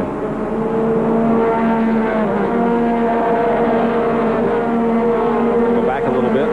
Find Kevin LePage there. Local driver, local car, the Vermont Teddy Bear. Chevy number 71, and Hermie Sadler trying to move up. Tim Fedowa as well. Page at the Dick Bound engineered car, and now Sadler, the Don Beverly machine. Genius for Lovers Chevy. You know, this car of Hermie Sadler, it's good every week. No matter where you go, fast track, slow track, high bank, no matter what. He's always in the picture. This is a well-prepared race car. Any week you go to a racetrack. Bobby Dotter, also in the shot, 08, the yellow car. Hi, Teddy Bear. Did you see that Teddy Bear wink at you just then? No, we don't want him to wink. He did that one day. We was talking about he kept the car clean all the whole race, and he hit a car that was parked in the corner down and made that Teddy Bear with a black eye. All right, here comes Sadler. He has run off the corner on the inside and takes it in deep this time. Tim Fido moves up to take advantage, but LePage comes down and covers the spot. There is a give-and-take move right there. You have to do that in the early stages of a race. You can't go in there and say, well, I'm going to cut him off and keep him behind me. That was a little give-and-take. Later on in the race, if it was, first or second, he wouldn't do that. Well, that's what Schrader said in that soundbite. Sometimes you got to think about making that move depending on what it's for and when it happened. 60 laps completed, New Hampshire. We'll be right back. Today on TNN Outdoors, due to live coverage of the New England Chevy Dealers 250, this week's Bill Dance Outdoors has been moved to a special time, starting at 6 p.m. 5 Central. Catch all the action today on TNN Outdoors. There's something fresh and healthy cooking all across this land. Hello with roasted chicken. Goodbye frying pan. It's juicy, tender, tasty like you do it if you could. It's Kenny Rogers Roaster. It's the wood that makes it good. You're going to love this food. Kenny Rogers Roaster. It's the wood that makes it good. Never seen anywhere before. It can strip the city of its power. You created a monster, Sonny. The showdown of the 21st century. No one can stop us. 3 hours to destroy his worst enemy with a deadly double cross. We're both double-crossed. You and me are both in the same boat. I want Cardigan dead. An all-new Tech War adventure. Tech Justice. Monday night at 8. Only on Channel 44. 63 laps complete. Mike Joy with Buddy Baker, Glenn Jarrett, and Randy Pemberton at the New England Chevy Dealers 250. Move on the inside. Just behind this pack is Mike Wallace and Joe Nemechek. Both moving past just the lap car of Stub Fadden there. Randy LaJoy has moved up to second behind Earnhardt. Kenny Wallace in third. That's Bobby Labonte just behind him. And then Mike Wallace and Joe Nemechek.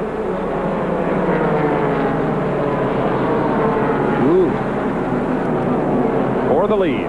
Now what happened there? Earnhardt, he don't do that many times. He went in too hard and the car moved out on him. Pushed out. See Randy going by. And before Earnhardt could get, before Dale could get back to the low groove, Kenny Wallace moved right up. Good. Oh no, Randy sideways. That triggered a big wreck on the front straightaway there. And LaJoy and Earnhardt keep going. Oh no. Mike Wallace and Stub Fadden get caught up in it.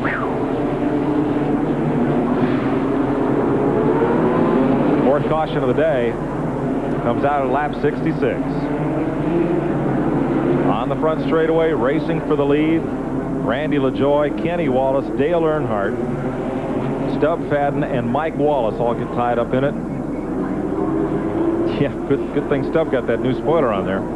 Folks, you're not going to believe this. Randy LaJoy is still leading this race. He got around, made the 360 and continued on, and he's leading the race. No, Bobby Labonte's leading, and he's running second right at the moment. Well, let's see what happened here.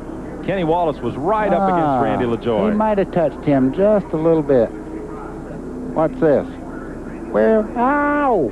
You talk about it. Ooh, how in the world did he get through there? I don't know how Bobby Labonte got through there. Because it looked like he hit the outside wall. Well, Mike, I got to tell you, Randy LaJoy's got the Attaboy Award for that move then. Jeez. Watch how close he comes to crashing in to Mike Wallace here. Well, we didn't quite stay with him long enough, but he missed by inches. Well, we've got a third angle. But Glenn is with Dale Earnhardt. Well, guys, they've gone to the right side to change the right side tires. There is considerable damage to the left side of the car. Principally, the left front fender is completely torn away. They're going to have to do a lot of work. I think they're going to have to cut that fender away. They're not doing anything as far as the steering components on the car right now, so evidently Dale has told him it's okay. He's going to have to go out, stay in the lead lap. He will come back in, though. NASCAR will make them cut that metal away from the car. A lot of pit stops in the early going here. Boom. And a close call there as Dale Shaw gets back into the pits. That tire man was really lucky just then. Up. Oh, That's Earnhardt's car with the weight jack in the right rear there. That's how they adjust the weight on the spring with the adjuster there. Well, we're still into They're caution. supposed to take that out, though. They'll have to come back. Yeah, and he's going to come back in anyway. From Ricky Craven's car. This is well behind the incident. And in the sun, he's got his hand up. Okay, folks. That's what you do, the hand signal. For right now, he's gearing down. See how slow he is? He's hoping nobody's coming through there wide open and run over him from behind. Well, there's the mess that was Earnhardt's car. That was good camera work. I could smell the rubber then. Nice front spoiler there. The good part is if they need to adjust any weight, they already have it fixed there. Yeah. Yeah, right. Schrader's coming in right with him. There's a lot of things in the left front corner of a race car, such as oil coolers and stuff like that. I hope nothing was hurt. Randy Porter's in. Car. Oh, it took a round out. And the wrench. Let's have one more look at what happened up there at turn 4. Well, it looked to me that Kenny Wallace might have just touched the back of LaJoy. That was a kind of strange place to lose control. See Labonte bounce off the wall and then miss everybody. What's this little deal right here? Watch. Now watch him come back. Oh, just got the tip end of LaJoy's car. Yep, and then Stubb did not miss. No, he got the rest. Terry Labonte, nice job to miss it all.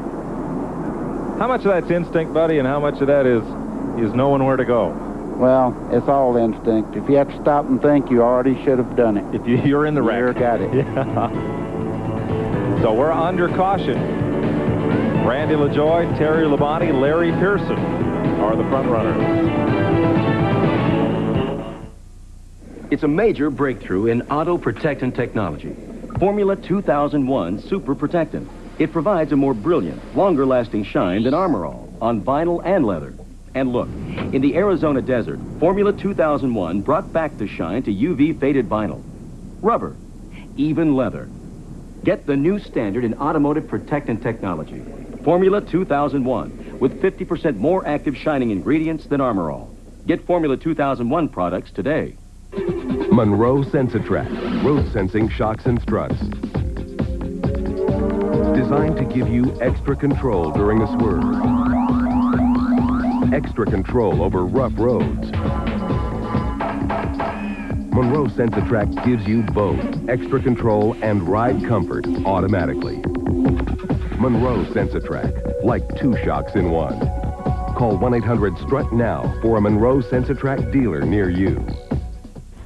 In New Britain, Connecticut, people know how to make a home worth more. The Hummels are doing a new deck. Because New Britain is also the home of Stanley. Frank is redoing his roof. And nobody has more innovative ways to make a house more livable.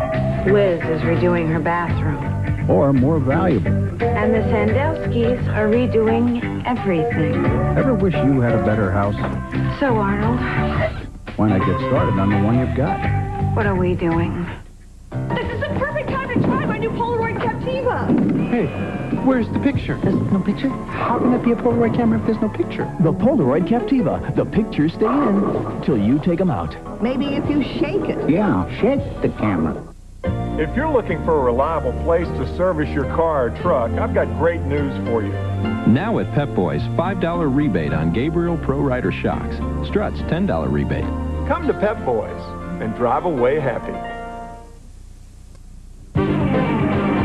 Repairs continue under caution on pit road. Kenny Wallace is in. Dale Earnhardt is in as well. Well, you can see the work they're doing on Earnhardt's car. They've concerned themselves with the front bumper. They're trying to rip it off. The whole grill work is gone. All the duct work leading up into the fan area, the front of the engine, it's all just completely gone. They have not done anything to any steering components or any chassis components yet. Earnhardt just stalled the car, but NASCAR right now, they've got it pretty well taped up. They're going to let them go, but they've got to be concerned about the car overheating. Randy? Bobby Labonte's crew thrashing behind me. Bobby has made 2 pit stops after this wreck. Squeezed him up into the wall when he was trying to miss it. It knocked over the rear end housing over to the left-hand side. They can fix it just a little bit with a Panhard bar in the back, but it'll never be perfect again. I don't believe they're going to bring him in one more time. Bobby hasn't said much over the radio, but he's not going to run like a pole sitter's car the rest of the day. Well, that's a potential race-winning car. You're right, Randy, the way he ran today. And may be able to see a little bit of how that rear end has just moved over in the race car. But he caught the wall, a pretty good wallop in that one. See, the side of the car is pretty well flattened out there. So I guess. There's no such thing as hitting the wall easy. You hear somebody say, oh, he hit it easy. There's no such thing. Well, here's Earnhardt. See what kind of repairs they make this time. Another potential race winner. And Kenny Wallace is back in again. The Busch Series point leader. Look at the right rear damage on Wallace's. Yeah, he's got a piece of metal loose right there on the back. I imagine NASCAR said you're going to have to do something about that, so they're working on it. And let's show you what happened to Bobby Labonte. Watch for the red car in the upper left side of your screen. Now, there he is in 4th place. Everything starts to happen here. Pow! Oh, man. There just wasn't enough room out there to get around it in a way. What's this 20 car right here? You talk about close. And stub fed and ouch. And look at David Green with the yellow spoiler. How about Terry Labonte right behind him in a team car there? That's right. I'm telling you. You can see how much they can see. They can see less than you can from that TV angle there. Right. How much in a situation like that do you trust the guy in front? If you're coming up on an accident, the guy right in front of you makes a quick swerve to the right. Do you follow him? Mike, the first thing I try to do is get as close on the car in front of me as I can. So if I have to hit him, it'll be a 1 or 2 inch punch instead of from, 4 or 5 car lengths back. You talk about center punching somebody, you really nail them, man. And hope he sees more than you do. But if he swerves quick, do you go with him or do you look? I'm going to go with him. I'm going to always use that hammer. Yeah, right. I think you're right. We're lap 71. We'll get the green at 72. Nice conversation there. Oh, you're doing good, Randy. Well, oh, I think so, too. Dirk Stevens, 13 laps down. They had a fire that they thought was caused by the wiring to the engine fan, to the electric cooling fan. But he's back out to pick up some points in the rookie battle. We're under green. And Randy LaJoie, despite being involved in that incident, and Terry Labonte, who narrowly missed it, are the leaders. Larry Pearson has moved up to 3rd. That's incredible that he made it through there. He was a car that actually got touched and turned around, and he did not even lose the lead. I mean, how else could you do it? That's great. Not easy. See the Iceman there in 2nd place. I told you, all you got to do is let the race go long enough, and you'll say, how'd he get in front of me? That's right. Little action here as they work underneath Jim Bound in the Lysol number 63. Looks like Mark Martin running there in the Valvoline car. Robbie Crouch. Yeah, I know. Yep. I studied too. You're right, it looks like mine. No. Wasn't correcting you, but the viewers would want to know. So. Casual contact. That's Derek Cope in 82. And Tim Fedor, the race scan Ford. Well, back up front, Bobby Dotter wants a piece of this lead as Randy LaJoie. Oh, look out, Dirk. Oh, Dirk Stevens no. is loose. Oh, wow. Oh, man, look behind. What a mess. Ricky Craven, Joe Nemechek, Robbie Crouch. And I don't know if the leaders got that caution or if they'll have to come around. I tell you what, Dick McCabe did a job of missing everybody. He went into the inside wall there to avoid everybody. What a piece of driving. Now here's a fellow who could not afford that kind of incident. Joe Bessie picked up Auto Palace for this race. Wants to make it back on the Busch circuit full time. Had a chance for a good run here today. Is that Dirk Stevens still against the wall? Yeah, I think. That's him. Yeah. Started when he spun around coming out of turn 4. Ricky Craven got a bunch of damage to the front of his car also. He was involved. You see there? Can't wait to see this from the in car. Well, first, let's see it from down in turn 1. There's Stevens going around. Dirk, I don't know whether he got touched or not, but boy, he's in a bad spot there. You see behind, that's a just chain reaction. Everybody trying to slow up, and the cars behind them don't have time to check up, and it just set. Look at Dick McKay right there. Yeah. Tracy Leslie was also involved. There's another angle on it. That's big trouble right now watch there. Way at the left side of your screen. Watch the blue car, Nemechek. Wham! Into Robbie Crouch. And then Craven got into Nemechek then. Look at Dick McCabe right there on the inside. Watch him dodge this. Now that's driving. Yep. That's instinct. Well, here's what Ricky Craven saw. Be glad you weren't riding with him. I'm not sure. I want to see this. Buddy Baker just jumped about 6 inches off the chair. You knew what that was going to feel like. Yes, and like you say, it goes through your mind. This is going to hurt. Craven's going to stay in it. Mike McLaughlin's stuck there. Craven come to the pits. I wonder where the radiator goes when he hit like that. It goes back towards the motor. He's just nothing. You know, you don't see any water or steam or anything, so maybe he'd be able to continue on, but he's going to have to work on that sheet metal a bunch. Yep, Randy LaJoy also in. Number of the leaders taking on tires at this point, and here's Joe Nemechek, the Sindus uniform car.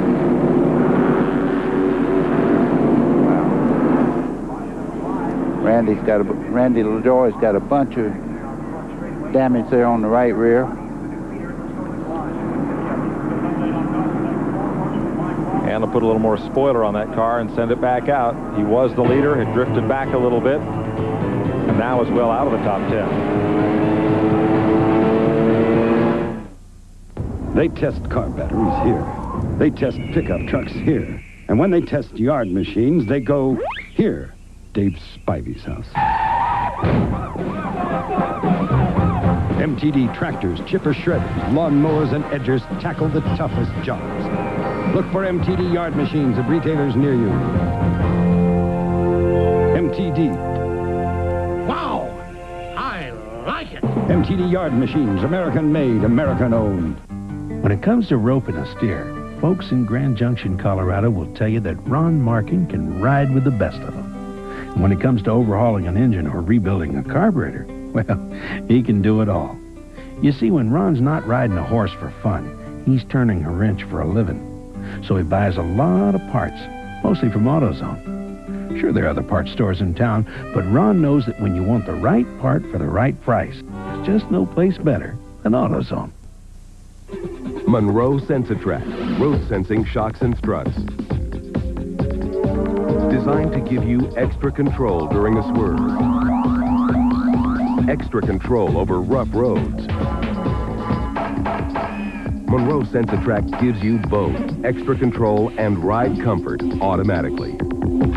Monroe Sensatrack, like 2 shocks in 1. Call 1-800-STRUT now for a Monroe Sensatrack dealer near you. Terry Labonte's picked up the lead here at New Hampshire International. Joe Bessie in and out of the pits, and Joe Nemechek in the pits for what looks like a long time. Well, Thursday night they scheduled a benefit softball game at Everett Arena in Concord to benefit Easter Seals. Last year, the NASCAR Busch North versus the Busch South drivers raised $7,000 for the children of Davy and Clifford Allison. A lot of autograph signing going on as they moved it indoors. The softball game got rained out, and they said they were going to play mush ball instead in the rain. We never got to find out quite what that was because after everybody got their autographs, they went home. They didn't want to sit out in the rain. Yeah, that's where you run to the base, and the last 20 yards, you got to slide on your face. That's what that is. Oh, maybe in North Carolina. Uh-huh. Ricky Craven back in the pits again. Car looks real good from that angle. And we're told a bit of a water leak. So Craven's crew, led by John Munson. See the steam right there. Go under the hood. Considerable damage there, folks. New crew chief for Craven this year, John Munson's from Granby, Connecticut. Cut his teeth in the NASCAR modified division, worked on Mario Fiore's car, and a bunch of them before joining Craven this year. They've done a great job. I tell you, things like that, when you get caught up in them, sometimes there's just nowhere to go. Nope. Boy, they're taking enough off that nose. They're turning that into a modified. Looks like one of those things that runs at Thompson there. That's right. Or Don Honig, the promoter at Thompson, Connecticut. His icebreaker has been canceled twice due to weather. They'll run it in a couple of weeks up there in northeastern Connecticut. And both Nemechek and Craven are going to get back out here. Oh, yeah, they're going to beat the pace car. Going to have to hustle to get around here as we've got one to go. Oh, look at this. On top of everything else, the hood blows up. How much do you think he can see there? Well, maybe a little more than when the windshield was smeared with oil. You got a pretty good gap there you can look through, but... yeah, but you're sitting up in that seat. You can't get laid down. Yeah, but what a spoiler. What's this? We got an in-car shot of this. I'm sure they'd just as soon we not show. Wow. Well, one good thing, it didn't break the windshield. Right. I've had to knock the top off my car almost when it blew up like that. That's a little more spoiler than I'd want. Oh, come on. I know. Glenn is in his pit. And Glenn, looks like it's going to take a little bit to tie that one down now. Well, it is, Mike. They've got a lot of tie straps out on the wall. They've got some bungee cords. John Monson, the crew chief, is waiting on Ricky as he comes down pit road. Here he comes now, in fact. Well, I tell you, I don't see what's holding the front end on the car. It's just hanging there, but they're going to be here for a while. It has messed up the radiator. I think they're going to have to try to change it also. Ricky Craven was 4th in Busch Series points. That's why they were so anxious to get him back out there. And we're back under green. Robert Presley moving up to the front. The 99 car of Bill Papke is now unsponsored. They have Budget Gourmet for 5 races. As we told you earlier, that sponsorship moved over to Jason Keller's car. And we joked in the garage it was because Presley's new crew chief, David Ift, Duffel Bag Dave. That's him. You've heard of Suitcase Jake Alder. Duffel Bag Dave. That Budget Gourmet couldn't make enough product to keep Ift fed, so they left the team. That's not true. I said to Presley, we agreed if that wasn't the truth, it ought to be. Now, there's 2 smart race car drivers right there, Terry Labonte and Pearson both. I mean, they are good conservative race car drivers, and somehow they made it through that front straightaway mess that they had there. Now, the fellow right behind him is going to be part of this as well. Dennis Setzer. There's Pearson running in 2nd, started way back in 15. Now there's Dennis Setzer, 59. Last week finished 2nd after starting 28. Today he's on from 41st to 3rd.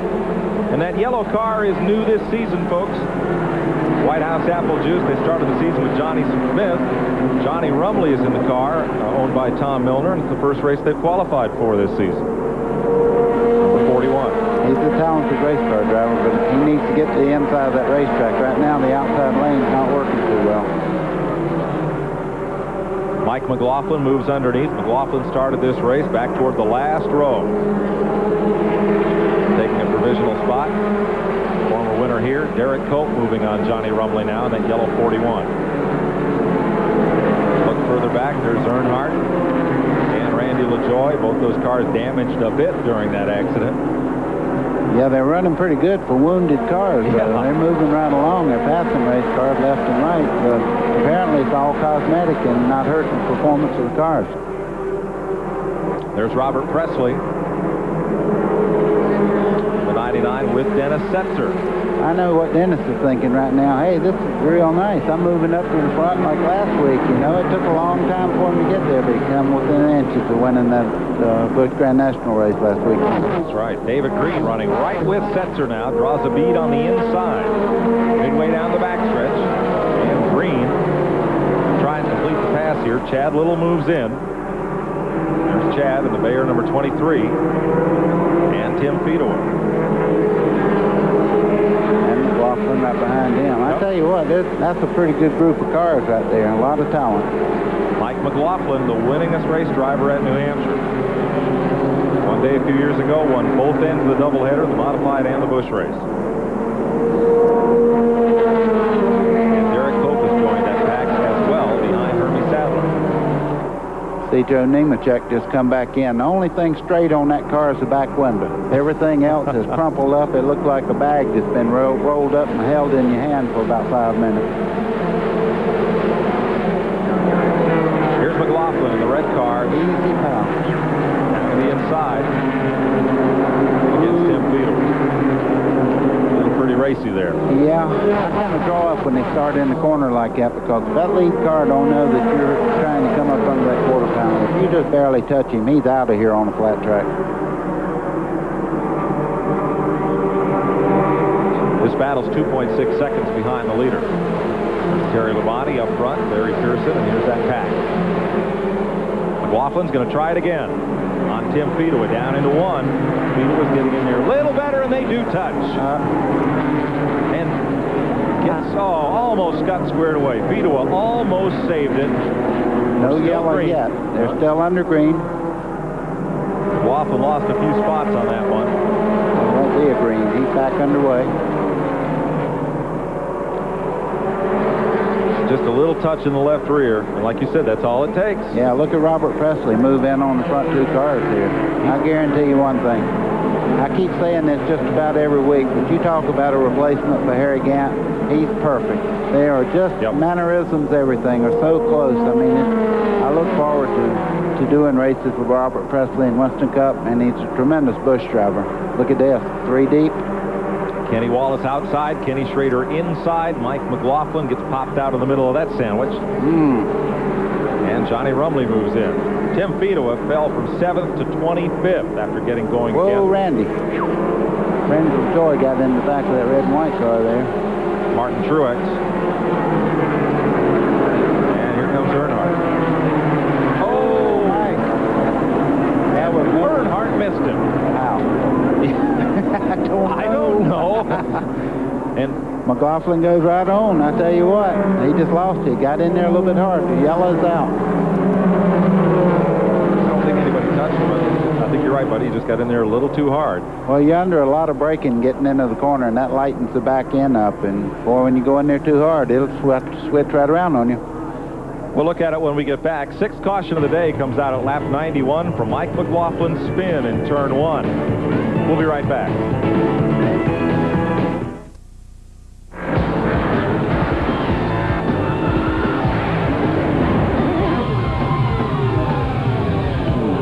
If you want to know why most NASCAR teams use a Sears Die-Hard battery, just ask a guy who didn't use a Die-Hard. Die-Hard, the official battery of NASCAR. For more power when you need it most.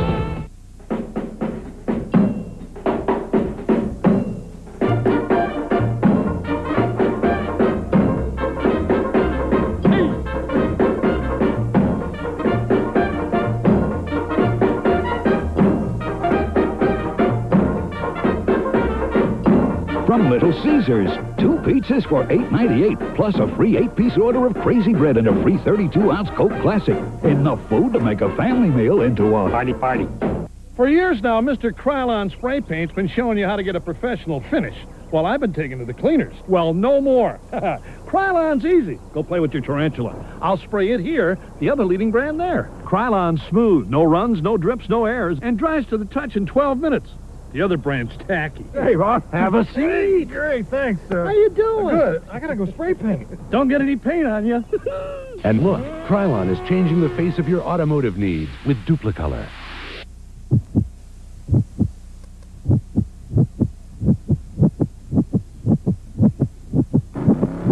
Jumpstart your heart twice this summer as the stars of NASCAR Winston Cup Racing invade Pocono Raceway for the June 12th UAW GM Teamwork 500 and the July 17th Miller Genuine Draft 500. Both races sold out in '93, so order now while tickets last. Call toll-free 1-800-RACEWAY. Operators standing by. For vacation information, call 1-800-POCONOS. If this doesn't get your heart started, nothing will.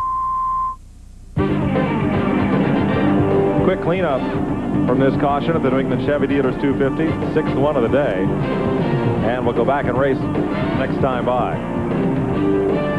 Here's what happened to Mike McLaughlin, the red car. You know, Mike, we watched him when he come in. He had a flat right rear. I don't know whether it might have went down going in the corner there, making him lose control or not like that, but they definitely had to change the right rear. Here we go, down in the corner. See, the right rear is down. You can see it. Yeah, that's what caused it. So a flat right rear sends Mike McLaughlin spinning, and Ricky Craven's car has the hood up again. Not enough pins to hold it down. Here's Randy. Joe Nemechek has pulled the Cintas machine behind the wall. Wow, Joe, you killed that thing. I don't know what happened. Just all of a sudden, everybody stopped. You know, we come here to New Hampshire. We kind of been struggling this weekend, running Hoosier tires. Maybe be just a little bit off, but we had the car really hooked up there in the race, and I got to say sorry to Bell Style, Cintas, Racing Electronics. We'll be back. Next time we come back, we'll get them again. Former winner here, Joe Nemechek, sidelined on the restart. Kenny Schrader and Kevin LePage getting racy down in turn one. Guys, not a good place to do that. Kenny just happened to know he was there. And Kevin made the pass. Martin Truex moves up on the inside. Best run run for Martin Truex we've seen in some time. New Jersey driver with Chad Little in tow. Look who's in the lead now. Yeah. Yes. There's for Tracy Leslie, Bobby Dotter in the DeWalt Tool 08. There's the Detroit Gas car of Leslie and Earnhardt and Joe Bessie battle. That was Robert Presley, folks, that's in the lead now.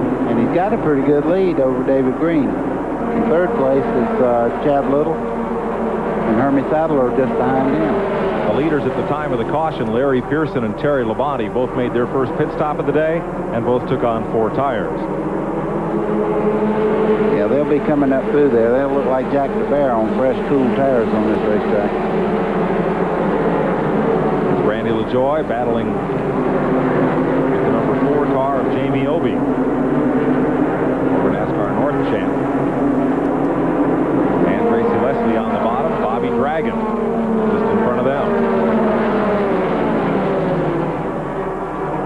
Well, I know one thing. For those 2 cars to take the licks that they had, Randy LaJoie and Earnhardt both, the cars are running pretty well. I think they're moving up through the crowd here. The only thing is they got a lot of crowd to run up through. Right. Third place battle, Hermie Sadler. Underneath Chad Little's number 23, and here comes Derek Cope. He'll make it 3 wide, folks, if he gets a shot at it. There we go. How did you know? I've been there. There's no feathers on that boy's leg. Ooh, boy, that's close. That was almost casual contact there, folks. Look at LePage. He's sort of getting around. Yeah. Kevin LePage running well. Kenny Wallace is moving back up towards the front again also. Oh, we have another spin. Turn 2. Tracy Leslie is in it, and Bob Dragon. We have a caution. 7th one today. Lap 98. Bobby Dragon and goes spinning up there in turn number 2 with Tracy Leslie. We'll be right back. Tuesday night, Garth Brooks in a rare television appearance.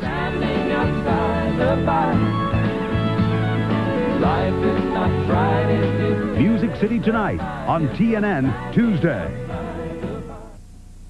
Get ready!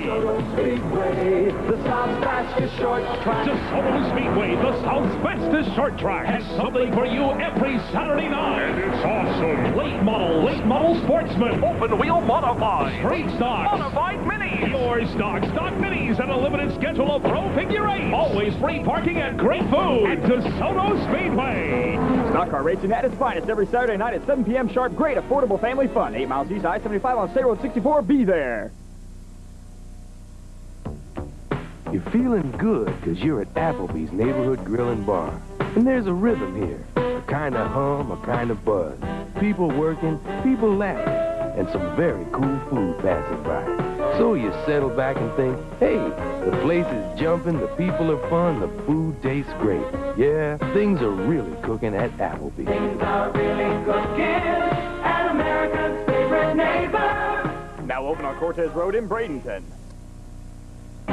Folks, they catch some big fish in New Hampshire, and that was one of them. That's what happens when you put your bait on slow up here when you're fishing. The fish will come right through your hat. Jump right out of the water and into your hat.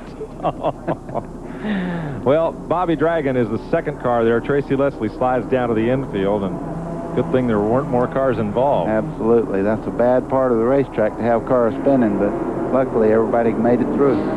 In the first 100 laps here, 68 under green, 32 under caution, as we work the 7th yellow of the day.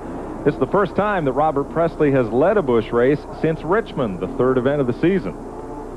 You know, we were just talking on break there. It's hard to believe that car's unsponsored. You talk about a talented race car driver, a good team, the whole thing's there.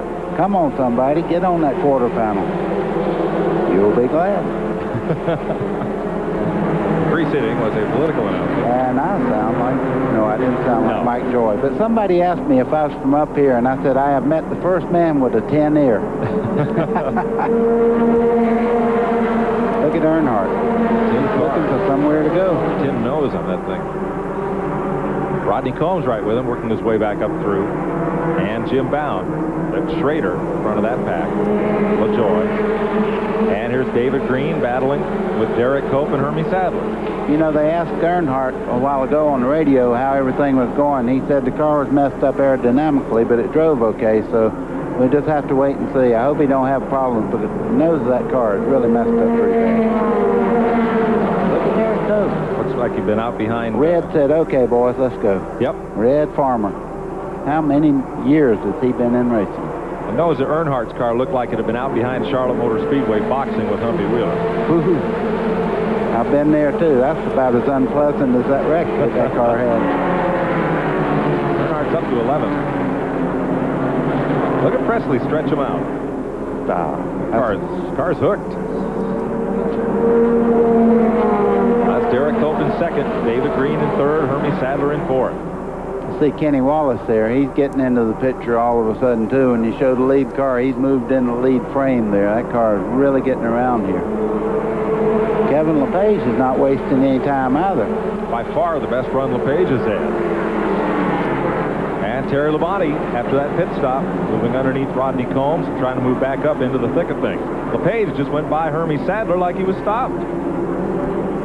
He wasn't. He wasn't stopped. No, he was not. There's two good friends on the racetrack right there. Dale Earnhardt and... No, there's two good friends off the racetrack. Off the racetrack. Yeah, there you go. I don't think after Phoenix last year there were such good friends on the racetrack. Maybe they are again now. I hope so. Oh, yeah. All that stuff's forgotten when you leave the racetrack and everybody starts cutting up the next week. Well, maybe in a month or so. Everything kind of gets moved. You hope. Tim Fedowa and Rodney Combs got them close together out of turn 2 there. Fedowa puts the Ford on the bottom. Not the prettiest car out there, but it's running pretty well. Yeah. And here comes Johnny Rumley in the 41. Right up there. Let's go a little further up front. Jim Bound and Terry Labonte. Now they're right behind that front 5. You see top of your screen. There's the rest of that group. Just out of the top 10 there. And Johnny Rumley makes the move. I think yellow number 41, the White House apple car of Tom Miller, road racer. And Ken Wallace in the picture. That's the red car, 04, the TGI Fridays machine. Well, we watched Rumley last year and Hickory really take over and really get going as the track got slicker, and it seems that he's picking up a lot of momentum as the racetrack gets a little more oil on it, a little more rubber in the racetrack itself. He seems to pick up. He's a real good slick track driver. And this is the place for him. Woo, look at that. That was slick enough. Yep, that was Dennis Setzer, the Alliance Training Center's 59. Underneath Ken Wallace. And he's going to take Bobby Dragon with him and Mike McLaughlin. Both those cars in the last caution, Dragon and Leslie, spun and continued without further incident. Dennis Setzer's up to 20th spot there after making a stop. 107 laps complete of 250 that will run today. A little moisture on our camera there. That was off somebody who's losing a little bit of fluids there. And back up front, Derek Cope in the 82 has caught 99 Robert Presley. Wow. I tell you what, that's an impressive run, but that's an awfully good race car. Red Farmer's worked with the late Davey Allison so much that they have a lot of good combinations to apply to the racetracks, and they raced here quite a few times, and you can see it all coming together here. I know Red Farmer's got to be pleased, too. Along with Derek Cope. I tell you what, a race car driver likes to run up front. And Busch Grand National is just as important as Mustard Cup to these guys. The most important race in your life is the one you're running in. That's right. The Sports World Ford, number 82, for Derek Cope out of Spanaway, Washington. Former Winston West Rookie of the Year, Daytona 500 winner for Bob Whitcomb, whose race team had its start up here in New Hampshire. Well, that car is impressive in the corner. Pretty good down the straightaway. He's not giving up anything anywhere, but... Here's Hermie Sadler back after Kevin LePage.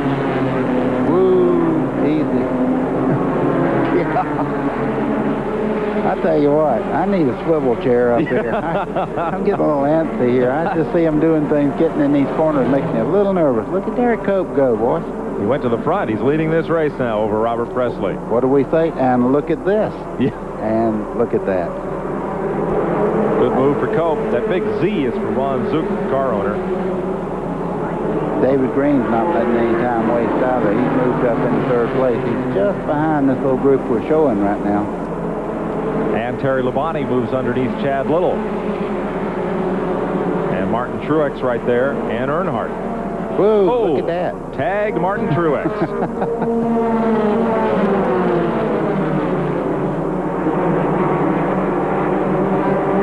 I bet Dale Earnhardt said, not again. And Earnhardt completes the pass on Truex.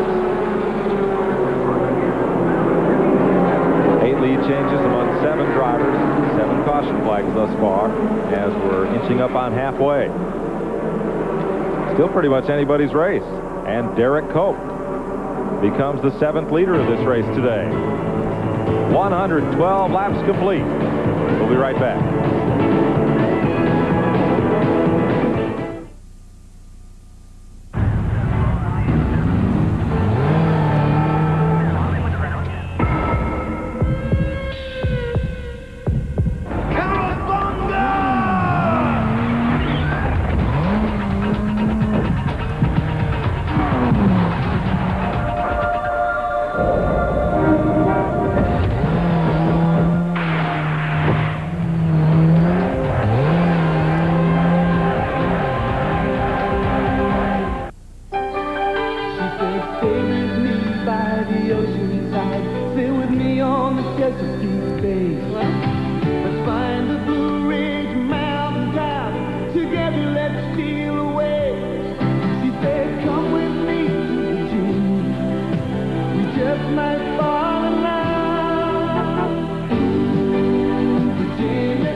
In 50 years, KFC has never changed the Colonel's chicken. His original recipe has always been made with a special blend of 11 herbs and spices.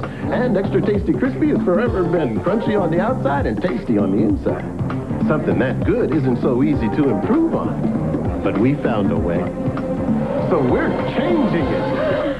Now our chicken breasts are a full third bigger than before. Well, we didn't think the Colonel would mind. So come into KFC and we'll give you more of the taste you love. Every day, we all find a way. A promise made, a promise kept, giving it our best. Napa, we're the most complete source for auto parts. And all Napa parts are backed by a nationwide warranty program. No wonder more Americans trust Napa to keep their vehicles running. We keep America running. We keep America running. Today's exclusive coverage of the New England Chevy Dealers 250 on TNN is brought to you by Napa. We keep America running.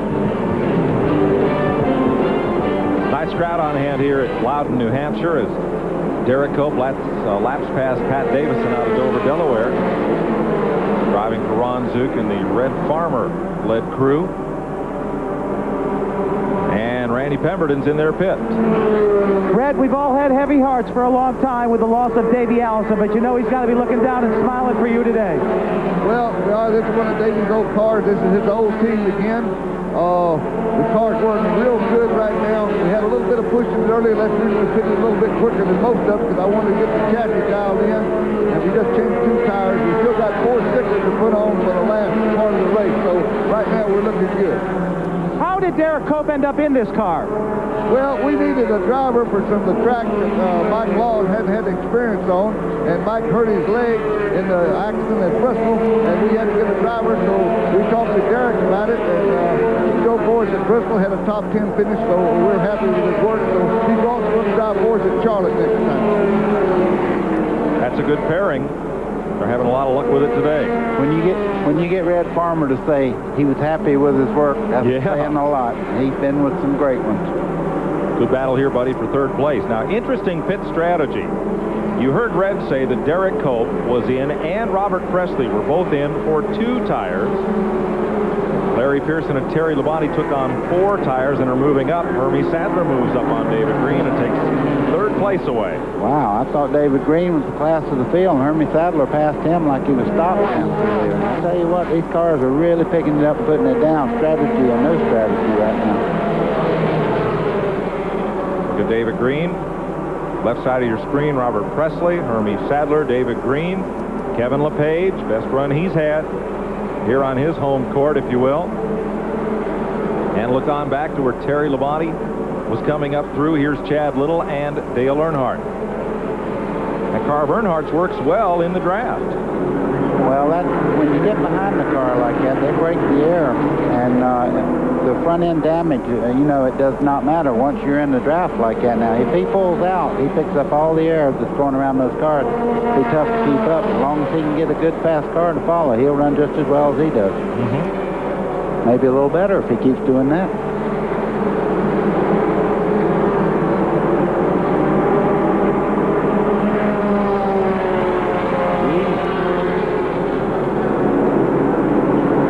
Gives way and Earnhardt goes by. And again, a little like give and take you talked about there. Yeah. You know one thing, though. They got aerodynamic, it didn't show then. He just pulled out one right on by. But if you notice, the lead cars are getting away from this group just a little bit. Now Cope is in traffic, moving past Rodney Combs, put him a lap down. And moving up on Tracy Leslie, who was involved in that spin earlier with Bob Dragon. You know, Mike, when you have a car hooked up like this 82 car of Cope's right now, that's the easiest race you'll ever drive in your life, because that car is doing everything you want it to. If it's a little bit off, you drive your heart out and you go, I don't know how I could ever drive any harder, but right now he's on cruise.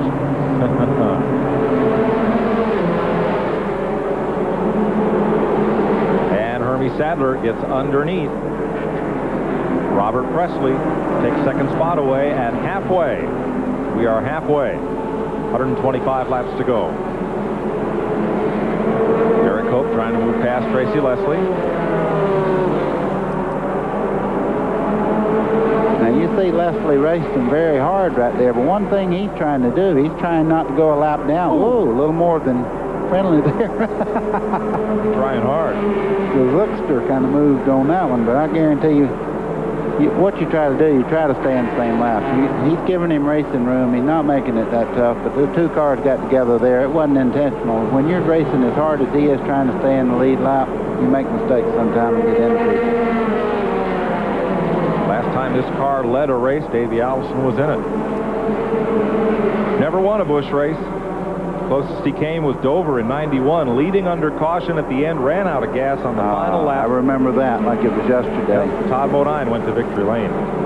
When we say he didn't win a race, he won a lot of races. He didn't finish a lot of races he should have won. That's true. The Mid-Race Report is brought to you by Stanley Works. For over 150 years, making tools, hardware, and specialty hardware to help improve the value of your home. 7 liters, 8 lead changes, average speed 86 miles per hour. That's because we've had 7 caution flags for 32 laps.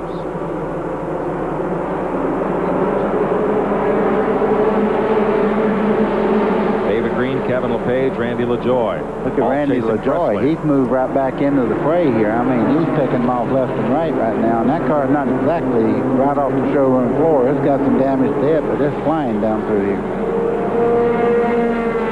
Third in the Busch points. Hermie Sadler, the number 2-point man, after last week's win at Rougemont. In 2nd place in this race.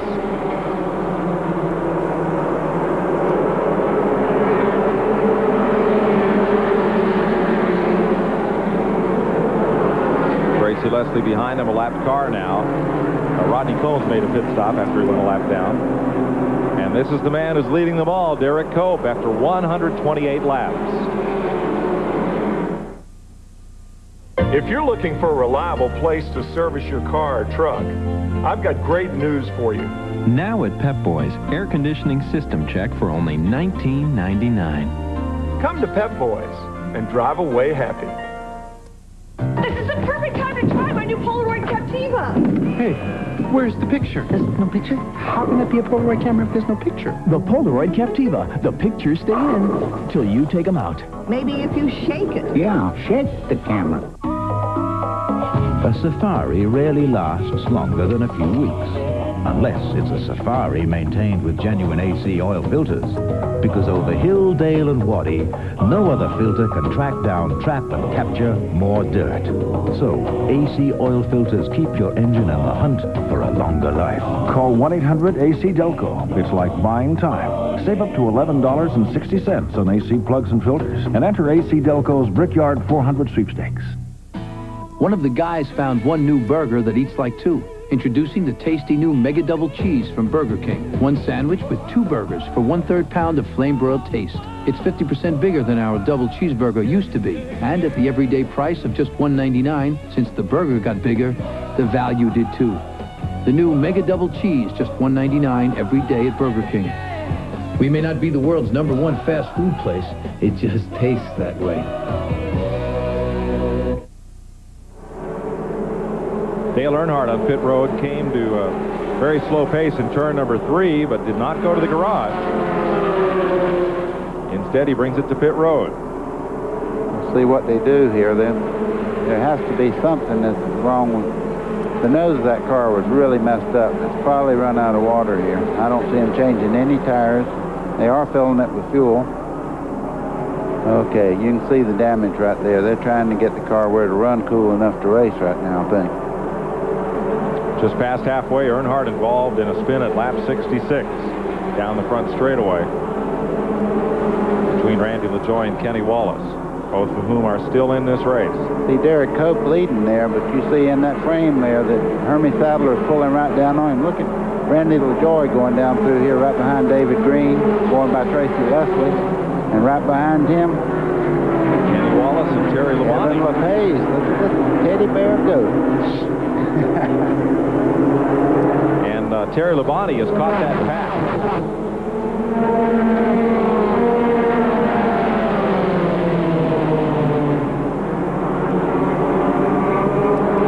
Terry will eventually wind up way up in the front, you know that. He's really talented on a slick racetrack. Kevin LePage, of all the people right now, he has to get the Attaboy Award for halfway and on because he has really got that car dialed in. And hey, I wouldn't count him out yet. Nope. No, by far the best performance of his brief Busch Series career.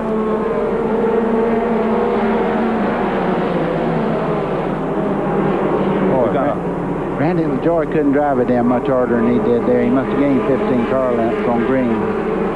Looks to the inside. And let's get an update on Dale Earnhardt from Glenn. Well, Mike, I came down to Dale's pits and we brought the car in. I got here just as they were buttoning it up and pushing it away. The problem is the drop valve didn't have anything to do with the heat or anything. Dropped the valve in the engine. That ended his day. I tell you, he gave it an awfully valiant effort. After all the problems he had, he was still pushing that car for all it was worth. Thanks, Glenn. This battle is for 4th place. And up here at the lead, Sadler has caught Derek Cope. Kind of second guess which way. Go ahead. 136 laps down. We'll be right back.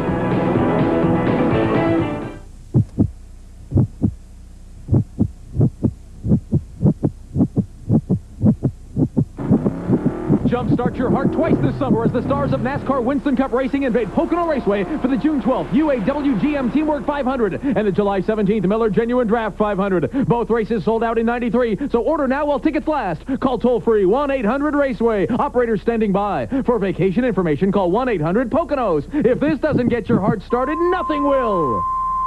You saw yourself on a Harley, the tyrant of the two-lane. And you on stage at Madison Square Garden, the lights, the fans. Then you met her. Goodbye, Harley. Hello, Diamond. Matching towels. Power tools. And a house. Now you're remodeling, buying lumber and plywood. Choosing paneling. Molding. Doors. Windows. Tile backer. Tile backer? Would you say your interests have evolved? Georgia Pacific. Whatever you dream for your home, we help you build on your imagination. I'm I'm playing Pete's Comedy Pagoda tonight. I'm staying here at the Super 8 Motel. My favorite place. I love this room, don't you? Super 8 rooms are always affordable and roomy.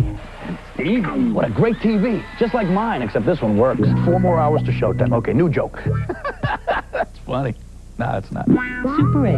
1-800-800-8000. Over 1,000 affordable, comfortable locations nationwide. Life's great at Super 8. Most trackers can follow the trail only as long as the weather holds out. Unless it's a tracker spurred on with genuine AC spark plugs. AC plugs fire faster than lightning for performance so smooth, even the thunder claps. And that'll keep your engine on the trail to a longer life. Call 1-800-AC-DELCO. It's like buying time. Save up to $11.60 on AC plugs and filters. And enter AC Delco's Brickyard 400 sweepstakes. We're back and we're under caution. Martin Truex coming off turn number 4 has impacted the wall at the head end of the front straightaway. He did climb out of the car unaided. A little bit of fire under the right front wheel well. And Truex will take the mandatory trip to the care center. Here is the leader on pit road, Derek Cope. Looks like he's only going to take on 2 tires there, the left sides. He took on rights just a minute ago. Let's check with Randy. Yeah, no other major adjustments, guys. 1 round of wedge out on the left-hand side. So they're just going to change the lefts. They're going to save the rights for later on. 14 seconds. Well, Hermie Sadler has also brought his car in. He's going to get 4 tires, and they did make a chassis adjustment on it. Very minor. Looks like 1 round of wedge into the car, but he's getting 4 fresh tires. That's about it. I also asked David if Robert Presley was going to come in. He said, nah, we're not coming in yet. We're going to wait. So he's hoping for another caution.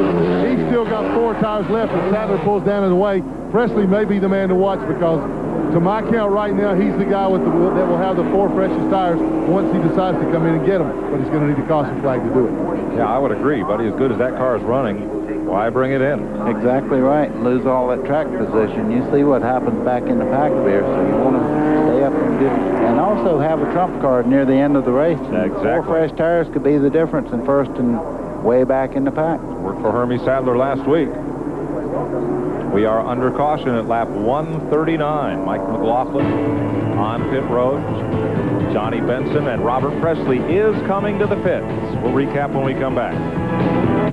Today on TNN Outdoors, due to live coverage of the New England Chevy Dealers 250, this week's Bill Dance Outdoors has been moved to a special time, starting at 6 p.m. 5 Central. Catch all the action today on TNN Outdoors.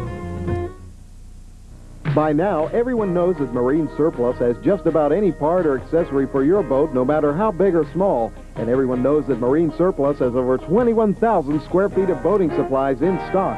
But did you know that Marine Surplus has been in business for over 10 years, and in that time has acquired a knowledgeable, experienced staff who can help you find just what you're looking for, or provide tips on making installation easier.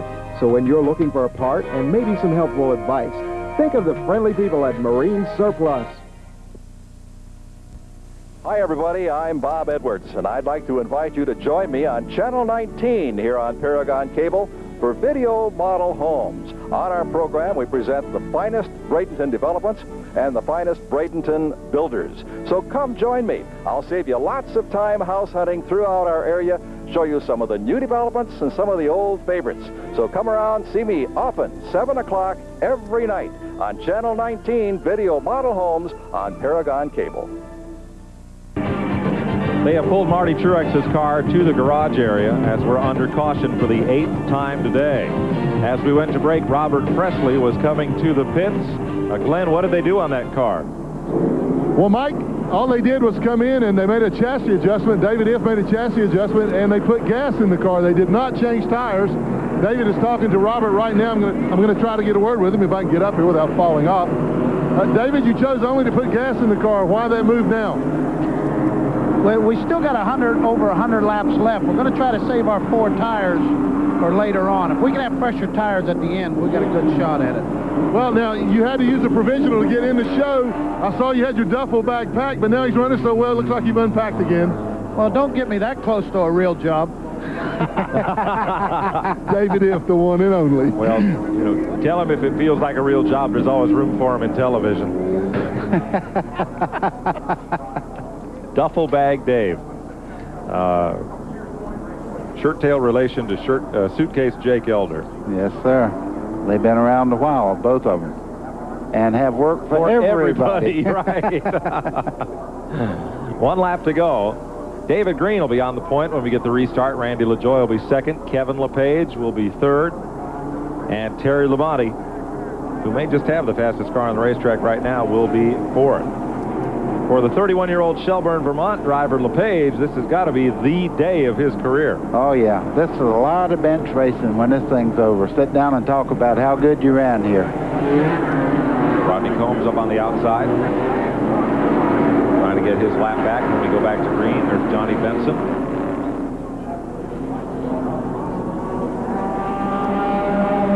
And we'll get green this time. On the lead lap, after Labonte in fourth, Larry Pearson is fifth, Tim Fito is sixth, Jamie Obie seventh. In eighth, now after pit stops, Derek Cope. Ninth, Chad Little. 10th, Hermie Sadler. 11th, Kenny Wallace. 12th, Bobby Dotter. 13th, Ken Schrader. 14th, Dennis Setzer. 15th, Jim Bound. And 16th, Robert Presley. All on the lead lap. Pace car pulls away. And David Green out of turn 4, now on the throttle, and we're back to racing. Now we'll really find out how good Presley's car is, because there's some cars in front of him that have took on new tires on the left side and all, and they're really going to have an advantage. And they have track position too, so he's going to have to hustle along. 16 on the lead lap, some of those cars well deep in the field. Shuffling through the lap cars. Johnny Benson said the car wouldn't run down the straightaway in practice the other day, but it was one of the fastest cars here in the corner, and it looks pretty well. Couldn't get back on the lead lap, though. Back into one.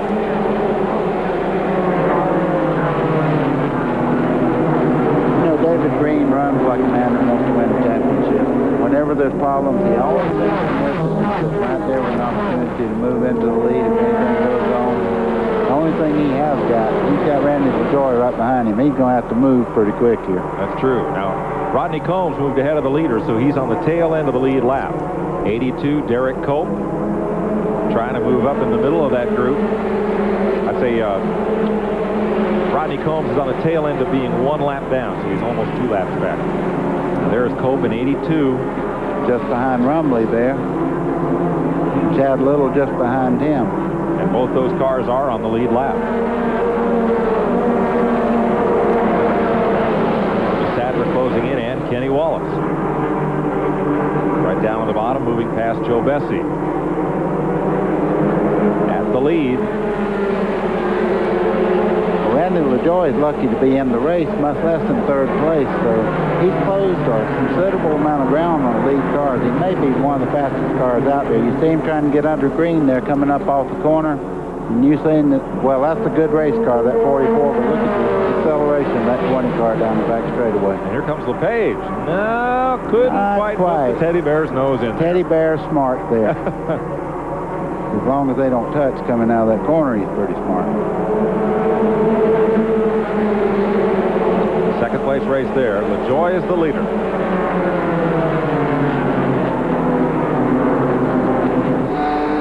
From Terry Labonte.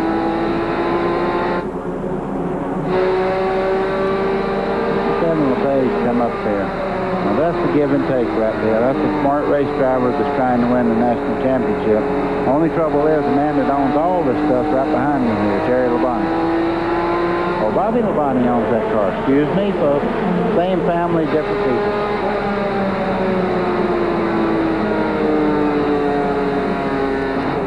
Riding with Terry Labonte. 148 laps in. 102 to go. And LaJoie wants to get Rodney Combs 2 laps down, and does.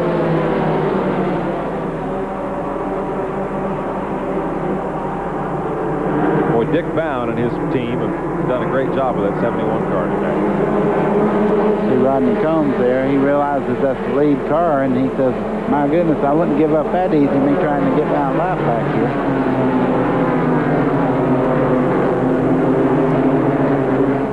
Kevin LePage coming up there. He's in second place now, making a move on Rodney Combs. You better make sure he sees him under there. Ooh, he didn't see him. And away Rodney went. I don't think I'll ever say anything else like that. I could see that coming.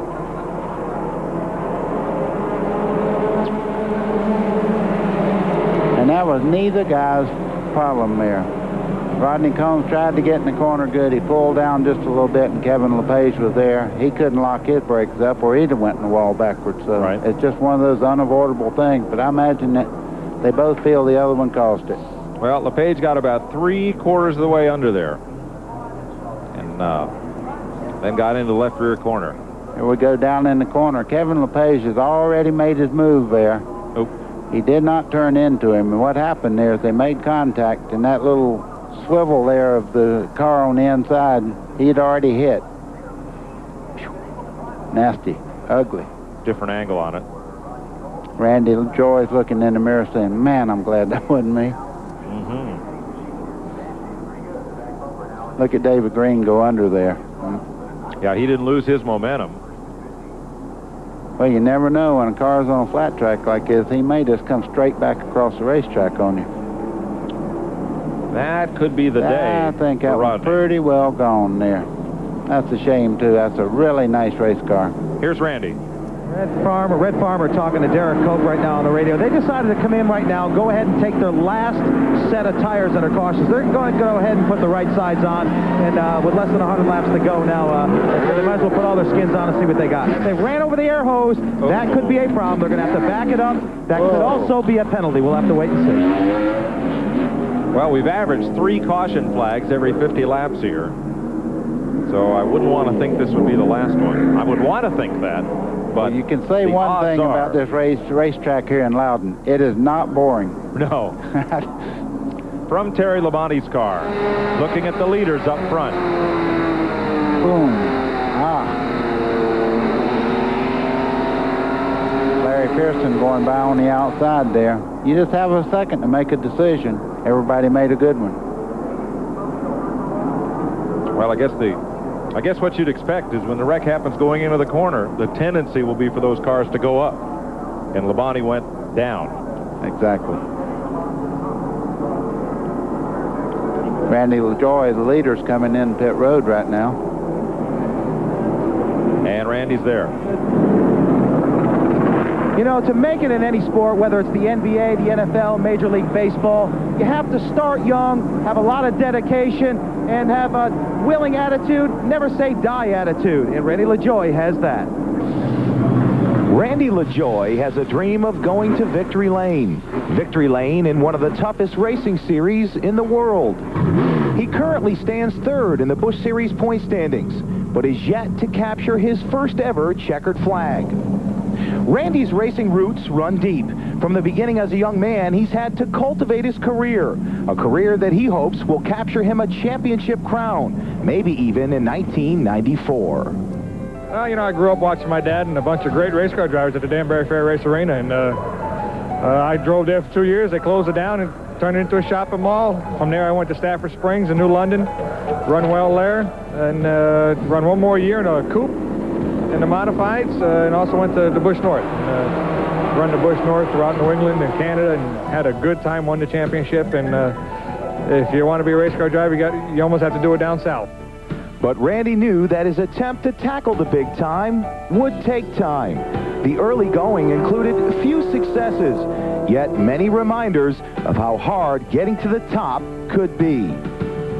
After shaking off this horrifying wreck at Daytona, Randy realized there was one thing that remained in his mind, his dream of racing and winning. And if one day he's able to capture that elusive Busch Series title, it will be the culmination of a kid that lived his dream.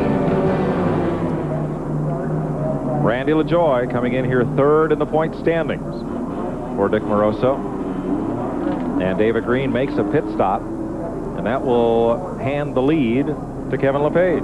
Absolutely. We have to give him a call. He drove his heart out all day. The car's really working well. We keep calling this a Teddy Bear. That is sponsored by Teddy Bear Corporation out of Vermont. Up in Burlington.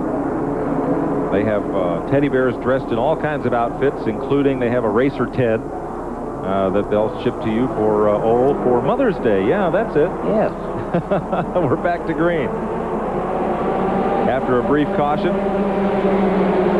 for Rodney Combs' car, 95 laps to go. Kevin LePage is leading. His best finish is 12th at Richmond. Looking to really improve on that in a big way today. Johnny Benson, who is at least a lap down. Staff America, number 74. He's 1 lap down.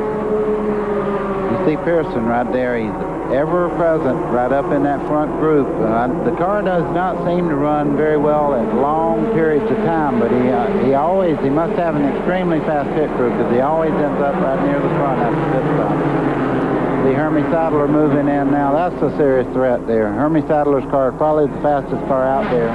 He can run anywhere on the racetrack he gets ready to. He's going to come up on Larry Pearson as Pearson goes after Tracy Leslie. There is Kevin LePage, who came off the American-Canadian Tour circuit, the ACT circuit, the competition for Busch North here in the Northeast. They go south. Here comes Larry Pearson in the Stanley Tools car. And Hermie Sadler on the bottom is going to get Pearson. Yeah, that's the ideal groove. And you see Hermie's car go right back down on that yellow line on the bottom part of the racetrack. Kenny Wallace moving up there. That's a fast group right there. He's going to have to hustle to stay up in that car. Kenny Wallace on the bottom. And Bobby Dotter now moving underneath Larry Pearson. That's for position. That's 5th place. Kenny Wallace moving up into 4th. You saw a big sea of yellow hats there in the grandstand. Stanley Tools down in New Britain, Connecticut, their headquarters. They've got a lot of folks here today to watch Larry Pearson run.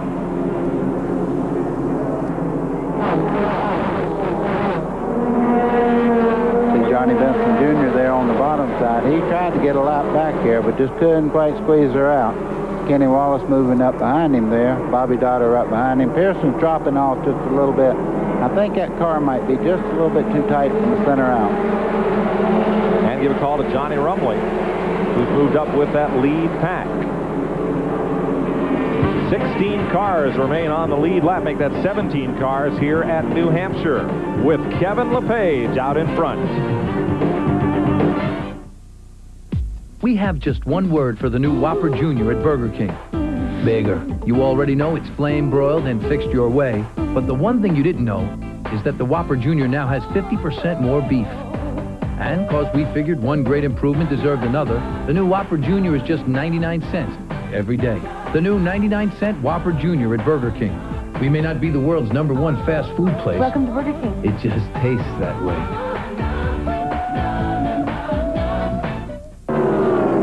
Hi, I'm Joe Gibbs. You know, as an NFL coach and a NASCAR owner, I've always tried to get the best talent behind me.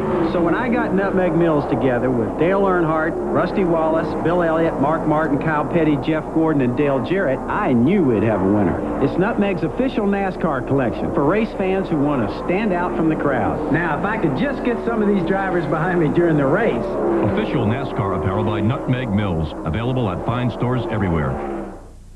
Sure, you got a state-of-the-art entertainment center. A fully interactive home theater. Even got a gourmet delivery service. But have you got what it takes to be a mountain man? All it takes are the 2 cool beers of the Mountain Man. Smooth Busch beer, easy drinking Busch Light. So, be a mountain man. All you gotta do is head for the mountains.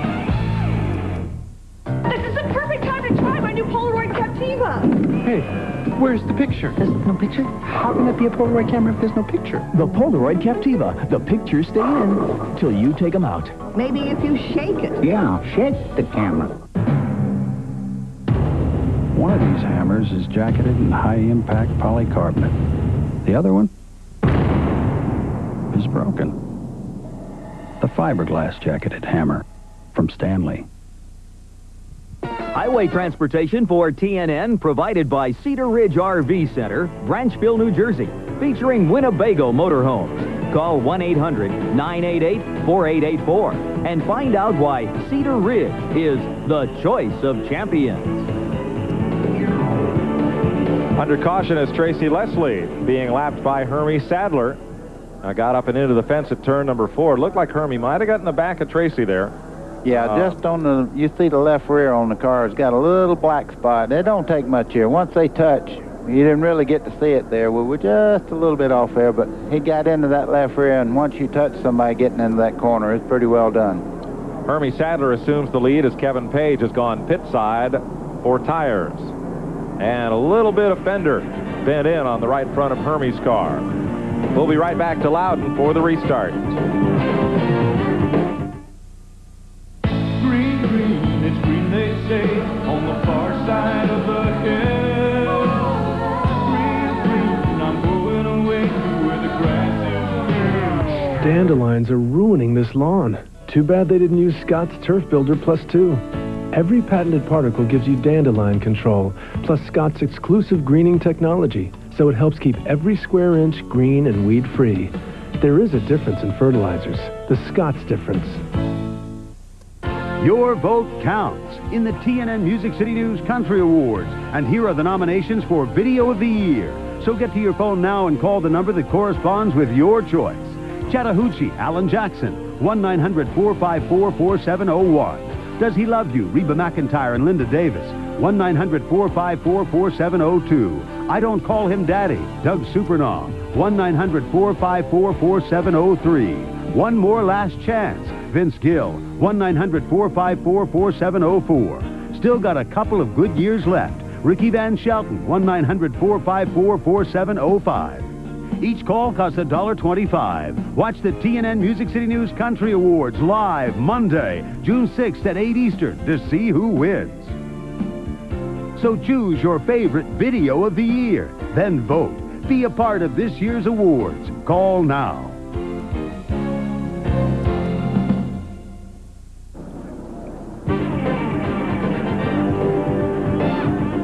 A look over the White Mountains of New Hampshire.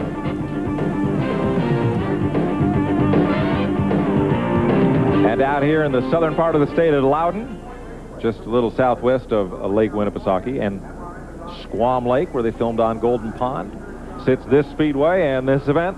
Let's check and see of the 6-tire allotment how many of the front runners still have tires left. First, here's Glenn. Well, Mike, I did inventory on the guys that I'm close to down here. The race leader, Hermie Sadler, has used all of his tires. He doesn't have any more he can change under caution. The car number 8 of Kenny Wallace still has 2 right side tires he can use. The 08 car, I'm not sure about. He's at the other end of pit road. I don't have him yet. Robert Presley seems to be the guy in the catbird seat. He still has 4 tires that he can change.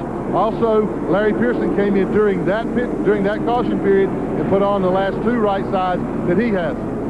Pearson also has no rear view mirror. Now for the other cars, let's go down to Randy Pemberton. Well, Derek Cope put his last 2 on under the last caution flag. As far as David Green, none left for under caution. They got plenty sitting there that they could change under green, but they don't want to do that. And also Terry Labonte, whose car's running very strong, came down to these guys, found out if they've got any free tires to put on. They have none. So what you see is what you got right now. So Presley and Kenny Wallace in the best shape among tires.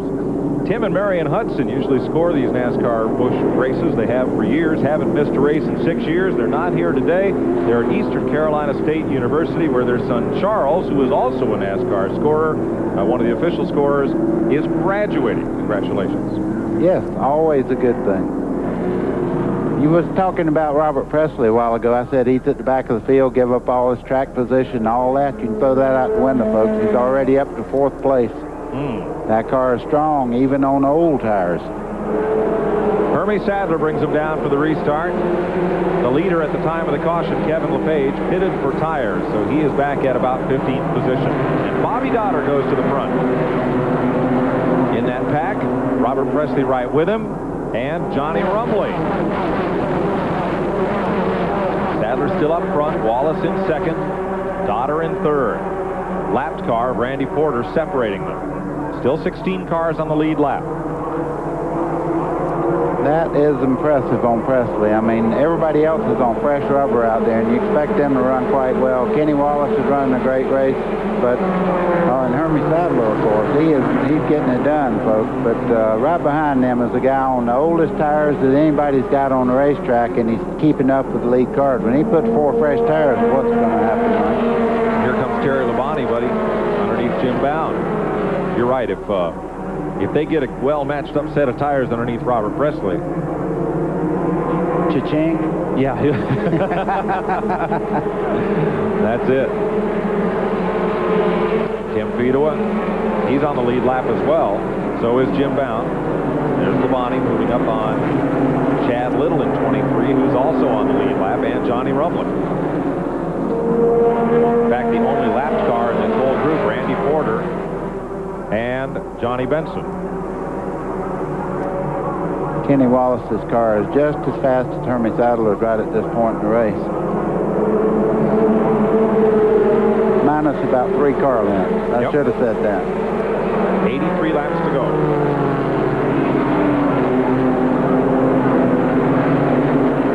Caution flag so far. As Glenn pointed out, Presley has 4 tires left in his pit to change. Under caution without penalty. Kenny Wallace has 2. I believe most all the other front runners do not have any. Yeah. Chad Little down to the inside on Rumley. Talking about Presley and those tires, you know, it's hard to sit there and know everybody else is getting tire changes and all. It's hard not to use up your best things, but that's pretty smart on their part. If they can keep up until right near the end of the race and put the tires on, it may be the difference in winning and losing. Jim Bound and Chad Little trade a little paint there.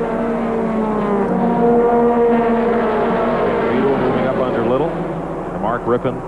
Randy LaJoy sitting right there in the middle of all this. And Derek Cope.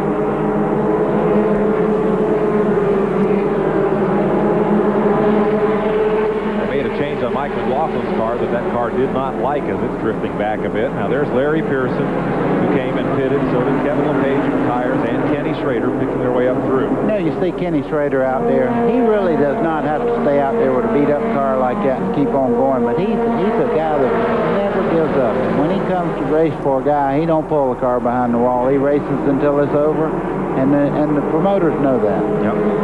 Not running for points. Only ran a dirt race or an asphalt race last night. Yeah, he's probably got somewhere tonight too. You know that. Night off. Night off. That's right. He is racing tomorrow. Yeah. Battle for 5th through 14th here. Look at Fedua, David Green, and LePage all side by side right here. LePage rolls out. They go in the corner 2 abreast. He didn't roll out much. He pulled right on up beside Fedua there. He's got that car on the go. And Larry Pearson underneath Tim Fedua. And here comes Schrader. You see Fedua's car there. The left front's gone down flat on that car. He was real lucky not to have a problem right there. But you could see the air come out of that one almost. I thought it started smoking. Now it's rubbing all that stuff under there, stuff he needs to make that car turn left. He was the 7th. A lot of damage going on there. Yeah, he was the 7th place car. How about a tire just coming apart? That was center part of the tread part of the tire. Well, it was already flat and way down on the rim, and the rim just carved its way around the tire. So hopefully there's no damage to the brakes or suspension, and Fedua will be able to get back out. Happy Mother's Day, says on the hood. We stay under green at 172 laps. And up front, Hermie Sadler leads it from Kenny Wallace, Bobby Doddard, and Robert Presley.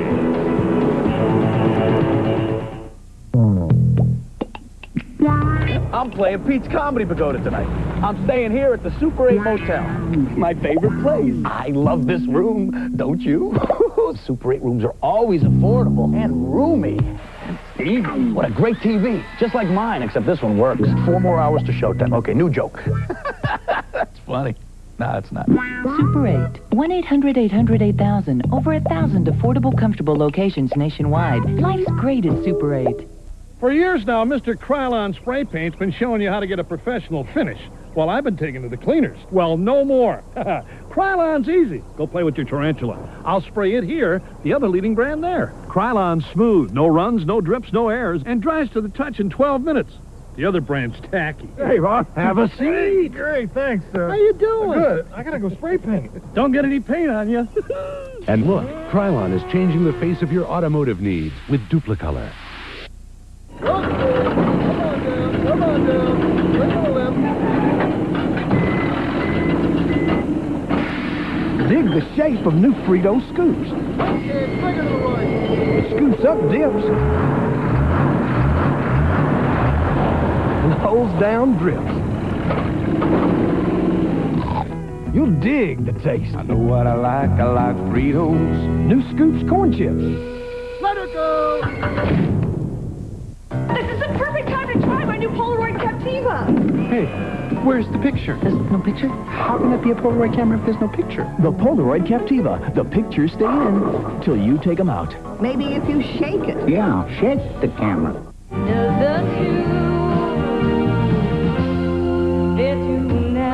Susie Vargas joins the Statler Brothers. The Statler Brothers, TNN tonight.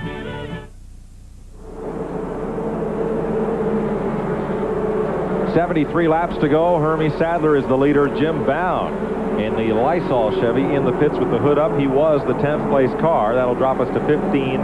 Make that 14 cars on the lead lap. Tim Feeder was pit stop, 16.6 seconds, and he did go 1 lap down. Chad Little and Randy LaJoy, both on the lead lap. There's Cope moving back up. Derek Cope is moving back up into the fight here.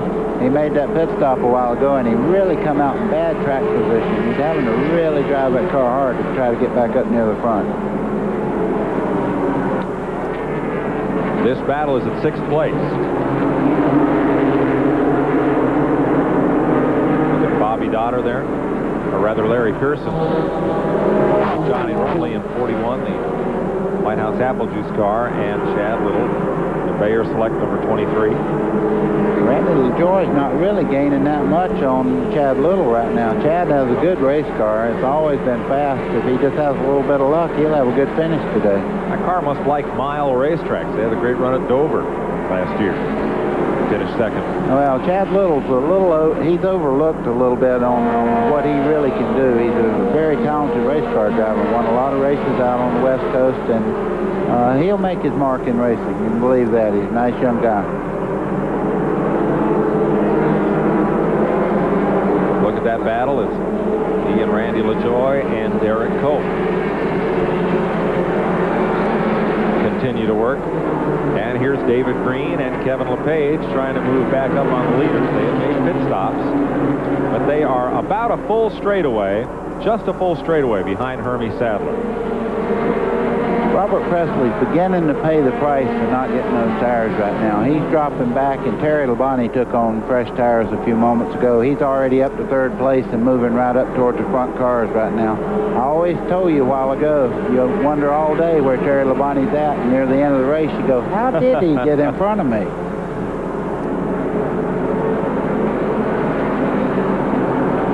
Well, let's get an update on what David If might do on Robert Presley's car. We'll check with Glenn. Well, Mike, what David If is doing right now is praying. He wants the caution. The four tires that are waiting patiently here to be put on the car are going to bring him riches. He could probably put dollar signs on these cars because he gets that caution to change these tires. He's going to win that race. 4 fresh tires will beat everybody in the field. David asked me, he said, hey, man, you got any pull with anybody? He said, can you get us a caution? Don't you need to go to commercial or something? I said, David, you might have waited too long. It's all up to the fates now. There's one of them, Terry Labonte, one of the fastest cars on the racetrack. He and Derek Cope. You see Derek Cope right behind Randy LaJoy there. You talk about a car that's hooked up now. He is getting through the corners, probably the fastest car on the racetrack in the corners. I don't think down the straightaway is actually the fastest car, but he's not really giving up anything. Back up front, Hermie Sadler has a 3.3 second lead over Kenny Wallace, Terry Labonte, and Bobby Dotter. Talked to Hermie Sadler yesterday about his victory at Rougemont. And did it come as a surprise to him?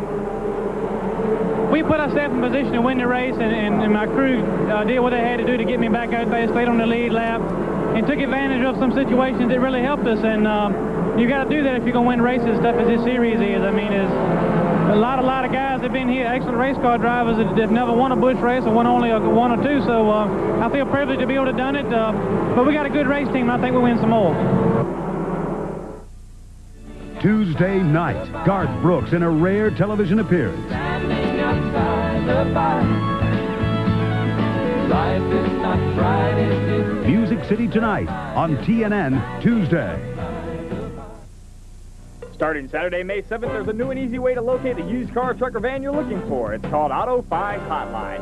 Whether you know exactly what vehicle you're looking for or are still undetermined, you can now shop out of the convenience of your own home with Auto Find Hotline on Paragon Cable's Class Division Channel 19. The one-hour show will begin airing May 7th at 10 a.m., 1 p.m., 4 p.m., and 9 p.m., 7 days a week. And to advertise your car for only $15 a week, call 1-800-761-AUTO for more information. Meals on Wheels Plus of Manatee provides hot, nutritious noontime meals to over 1,500 elderly and disabled residents of Manatee County each day, either in their homes or at Friendship Dining Centers, helping them to continue living independently. Among the 14 vital services provided are the Meals on Wheels Plus Food Bank, adult daycare, and physical fitness programs. Thanks to our volunteers and donors, more than 500,000 lives are touched each year by Meals on Wheels Plus. Call today to find out how you can help make a difference. On the lead lap. Better wait to see. Hermie Sadler at the front of the field, and he is extending his lead right now, 6.2 seconds, but Terry Labonte. The reason for that, Labonte has passed Kenny Wallace and is beginning to close in at about a tenth of a second a lap on Hermie Sadler. Sadler running his 43rd career Busch Series race today. Finished 7th here last year, one lap behind race winner Robert Presley. So, Labonte, let's show you what happened here while we were in commercial. Well, it looks like he has two motors in there. When the car is hooked up and you get off the corner good and clean, watch him make this pass. Made it look pretty easy, but the 8 car right now, he's struggling a little bit. He needs to make some adjustments to run with Terry Labonte, and I guarantee you Terry is hooked up. Labonte's won 2 races this season, first driver to do that.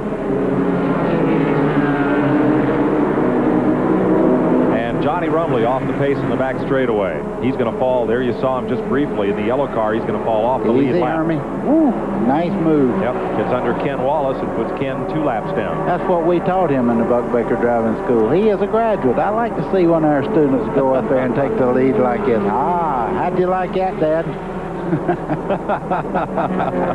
I bet he likes it just fine.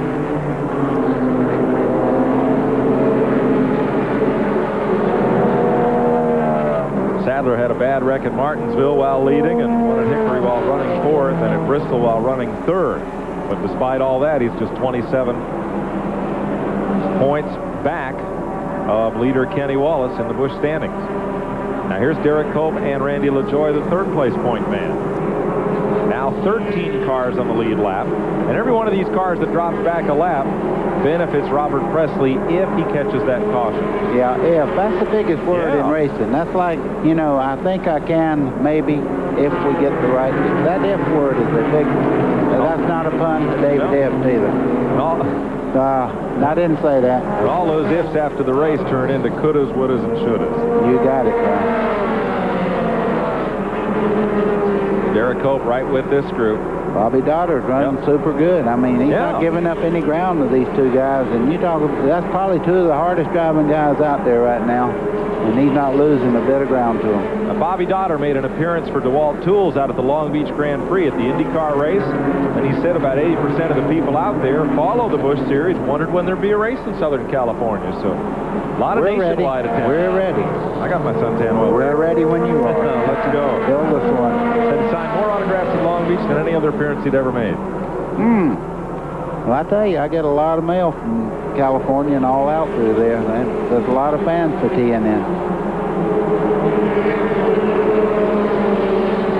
Chad Little and David Green.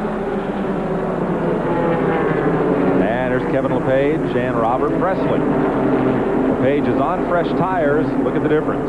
Woo, I see some liquid or something coming out of the right rear corner of LePage's car when he come off the corner there. I don't know whether he's running hot or just what it is, but that won't last long.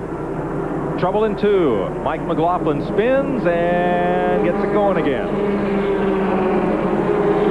Going to get it up toward the wall, and he may come to a halt up there. No, just rolling real slow. Now he's got a gear, and he's going to go. We're going to stay green. Second spin of the day for McLaughlin. Yeah. Multiple winning driver here. I think he's just trying to make it back around to the pits. I think he may have that right rear going flat again. There he is on pit road. 55 laps to go.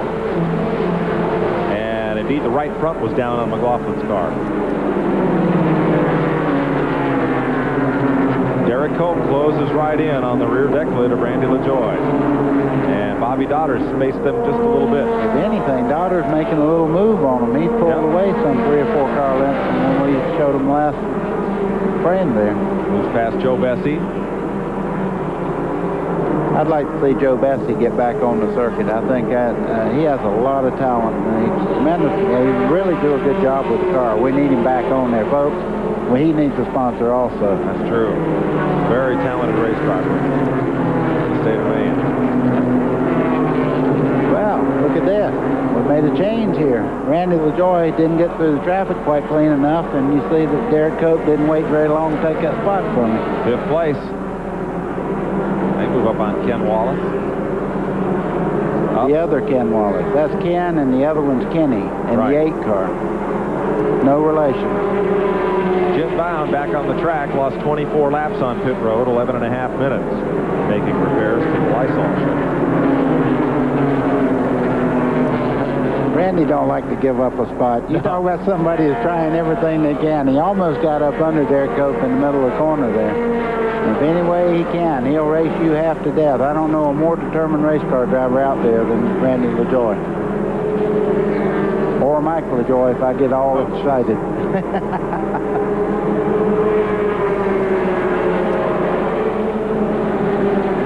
Coming up on 50 laps to go. Here in the Chevy dealers at New England 250, here's your race leader, Hermie Sadler.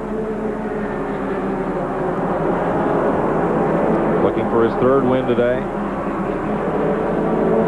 Tim Fedua went a lap down after making a stop, went 2 laps down after an unscheduled pit stop under green. Yeah, he's had a series of flat tires and different things that put him in the pits there on several occasions. Ricky Craven's had a tough day. Ran real well, but as you can see, piled into the back of Joe Nemechek during one of the wrecks. And that car not very aerodynamic. There's a little bit of gray tape, though. That's the one thing, boys. I tell you, you could never make it back on the racetrack if you didn't have a little bit of gray tape on them after a wreck.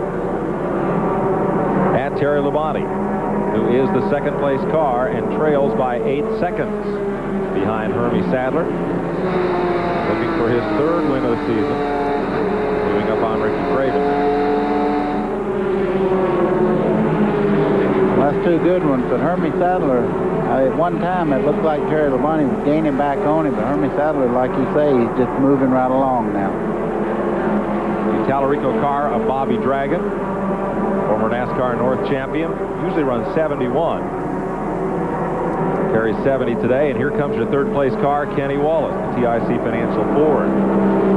He's led a bit of this race as well. What a character. I want to laugh every time I look at him after hearing him make those motor noises yesterday in the garage area. Mike McLaughlin, Fiddle Faddle Hyde Tool Chevy, moving up on Dragon. Now he's gone a couple of laps down after one spin that brought out a caution and one that didn't. Johnny Rumley comes back on the racetrack. And here's Bobby Dodder. He's having a strong run here today, 4th place. Finished 10th last week. That was his best finish of the season. Yeah, that car is in good shape. You notice he hadn't been in any of those fender benders that a lot of the other cars have been involved in. And I tell you right now, you see Derek Cope coming up in that frame. He's gaining just a little bit on Dodder. They pull some 15 to 18 car lengths ahead of Randy LaJoy that was racing them hard there just a while ago. Right, that's the Sports World Ford. Ron Zook, the owner. Red Farmer, the crew chief for Derek Cope. And Randy LaJoy, who was also on the lead lap, in 5th place. Number 3 point man coming into today's race. You seen there, he'd been second 4 times. And when you're around the honey jar that much, every once in a while, you're going to get in there. It's just a matter of time because he's a hard-driving guy. And it's about time that Randy LaJoy won a race on the Busch Grand National Circuit. Let's put LaJoy in 6th. You just saw the 7th place car, Chad Little, and David Green is in 8th. Green 5th in the points coming in. Going to pick up a few spots here. And he may get Chad Little here in a lap or 2. Randy Porter spent some 72 laps behind the wall making repairs in the Cincinnati Millicron Chevrolet. Back out. A product of Greenville Speedway, Greenville Pickett. Yeah. A lot of good race car drivers come out of that area. David Pearson, so many people that made that their kind of home track when they were learning to get into racing. Right. Kenny Schrader is on the lead lap in the AC Delco Chevy. He's the 9th place car. There's now 45 laps to go. Schrader just keeps on getting it. Sure. He still thinks he might win this thing, I believe. You see, Rand?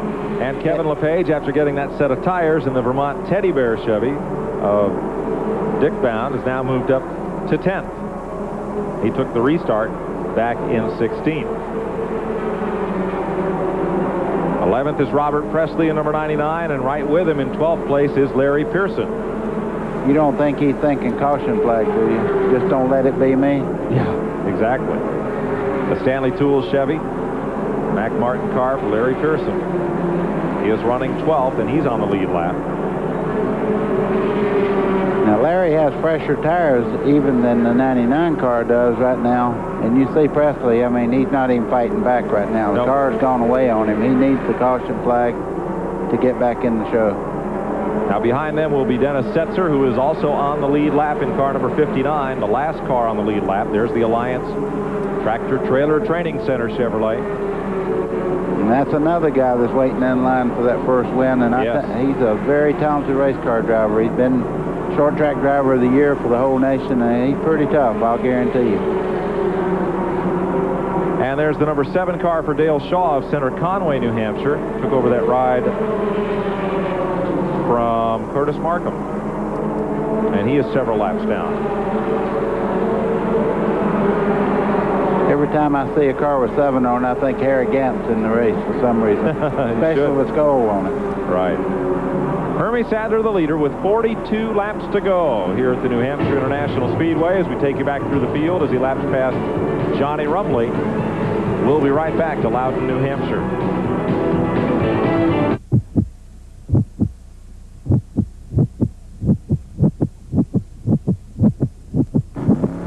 Jumpstart your heart twice this summer as the stars of NASCAR Winston Cup Racing invade Pocono Raceway for the June 12th UAW GM Teamwork 500 and the July 17th Miller Genuine Draft 500. Both races sold out in '93, so order now while tickets last. Call toll-free 1-800-RACEWAY. Operators standing by. For vacation information, call 1-800-POCONOS. If this doesn't get your heart started, nothing will.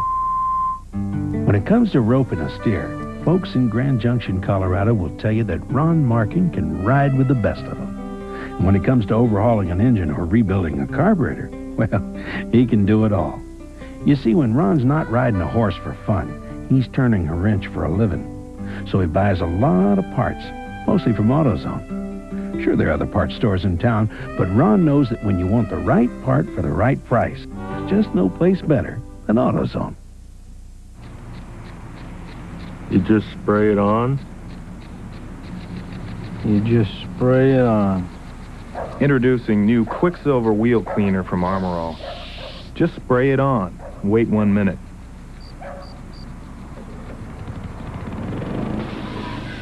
And everything from dirt to brake dust just sprays right off. That's it? That's it. New Quicksilver Wheel Cleaner. The average person puts 9,000 times the weight of a sumo wrestler on their feet every day. That's why Dr. Scholl's created advanced insoles and inserts to give your shoes revolutionary cushioning and shock absorption. Make life in your shoes more comfortable. At Stanley, we test the quality of our sliding mirror doors by opening and closing them over 100,000 times. This doesn't make for great entertainment, but it does make a great closet door. The Accent Mirror Door from Stanley.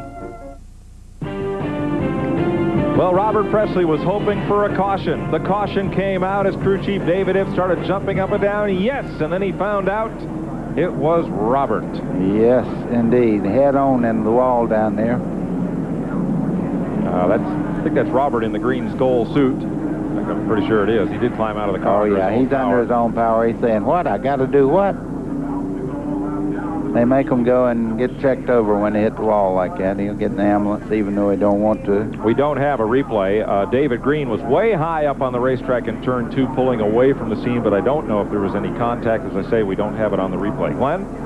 Well, Mike, now that Robert Presley has ended his hopes of getting those 4 tires, can't use them now, the guy to keep your eye on is Kenny Wallace. He was the only other car in the field that had not used all his tires. He just came in, put those 2 fresh right-side tires on the car. I believe right now Kenny Wallace will be the man to beat. It's awfully hard to beat that fresh rubber on this flat racetrack. So, Glenn, that strategy works to Kenny Wallace's advantage. Crew Chief Gil Martin making that call. And also Dennis Setzer was only a few car lengths from going a lap down. So Setzer in the Dan Welch-owned number 59 gets a free pass all the way around. A few pit stops. Used to run a car in the modified tour called the Hen Coupe. The Hen Coupe. The wood chopper special. Bugsy Stevens won a national championship in it. Freddie DeCero did well in it. Owned by Henriette Cazella, Mike Stefanik's mother-in-law. Happy birthday today. The wood chopper. Yeah. We know somebody else that went by that for a long time. Glenn Woods, our friend that owns the car that Morgan Shepherd drives in Winston Cup. That's right.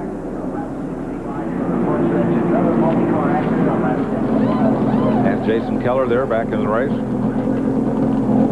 Been out running for some time, but he spent a lot of time in the garage after bringing out the first caution of the day at lap 2. Randy LaJoie makes a stop at Bob Johnson, moving the crew member away from the right side as they put around in the left side. Okay, you seen them doing the wheels then. They were turning the wheels while they had it jacked up. What they were doing was keeping the brakes from setting. They must be real hot, and they're not letting it set on the calipers there and maybe warping them. So they kept the wheel moving like that as they put gas in the car and all to keep that thing from generating too much heat and warping the disc on the brake. Can't get Ken Wallace's car restarted after a pit stop. That's the longest seconds in racing right there. When you push that thing and it won't crank up, you go back and push, and you go back and push. They look like you're going to push it right behind the wall, though. I think you're right. Let's go to Randy Pemberton. Well, Hermie Sadler pitted last on lap 139, so that means he's got a lot of laps on these tires. I'm standing in the Terry Labonte pit. These guys were just frustrated because one lap Hermie would run like a 31.12, and the next lap he'd run a 31.90, and that's when he was by himself. They couldn't quite understand what he was doing, but they couldn't catch him. He was 8.5 seconds ahead. Now we're just going to have to see if Terry Labonte does have anything for him whatsoever. Glenn, what do you have up pit road? Well, after I made the statement about Kenny Wallace, I thought, let's go talk to Gil Martin to see if everything is okay on the number 8 car. You got the fresh tires, but what's the story? Well, I tell you what, the CIC Thunderbird's looking more like a wounded bird right now. It's got so much aerodynamic problems right now. Air's getting in the trunk, under the hood. The car's just raising and going everywhere. So we've got 2 new tires, so we're going to do the best we can do. Well, obviously Kenny Wallace wants that win. These guys want that win, but like you said about Dale Earnhardt, buddy, aerodynamics really means a lot here. Yes, it does, as a matter of fact. Here's your top 10, 37 laps to go as they peel Robert Presley's car off the wall. Performance. Every element on the track is matched by one off the track. Off the track and into the high-performance air conditioning systems of Luxair.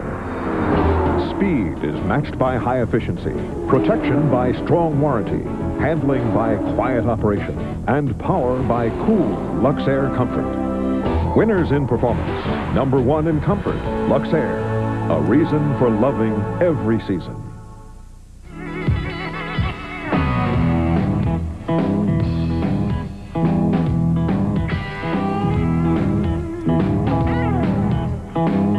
Son of a gun protected. Nothing works better on your car's leather, vinyl, and rubber. It can turn just about anything into a great-looking car. Nice car. What, this pile of junk? Give it the gun with Son of a Gun. And now give your tires a quick kick with one-step tire care. Coming up Sunday morning on race day, we'll have the highlights and results from the Busch Grand National stop in New Hampshire International Speedway and a race shown live right here on TNN. We'll also have the latest news from Indy and the Brickyard as it gears up for the greatest spectacle in racing. All that and lots more, so join us.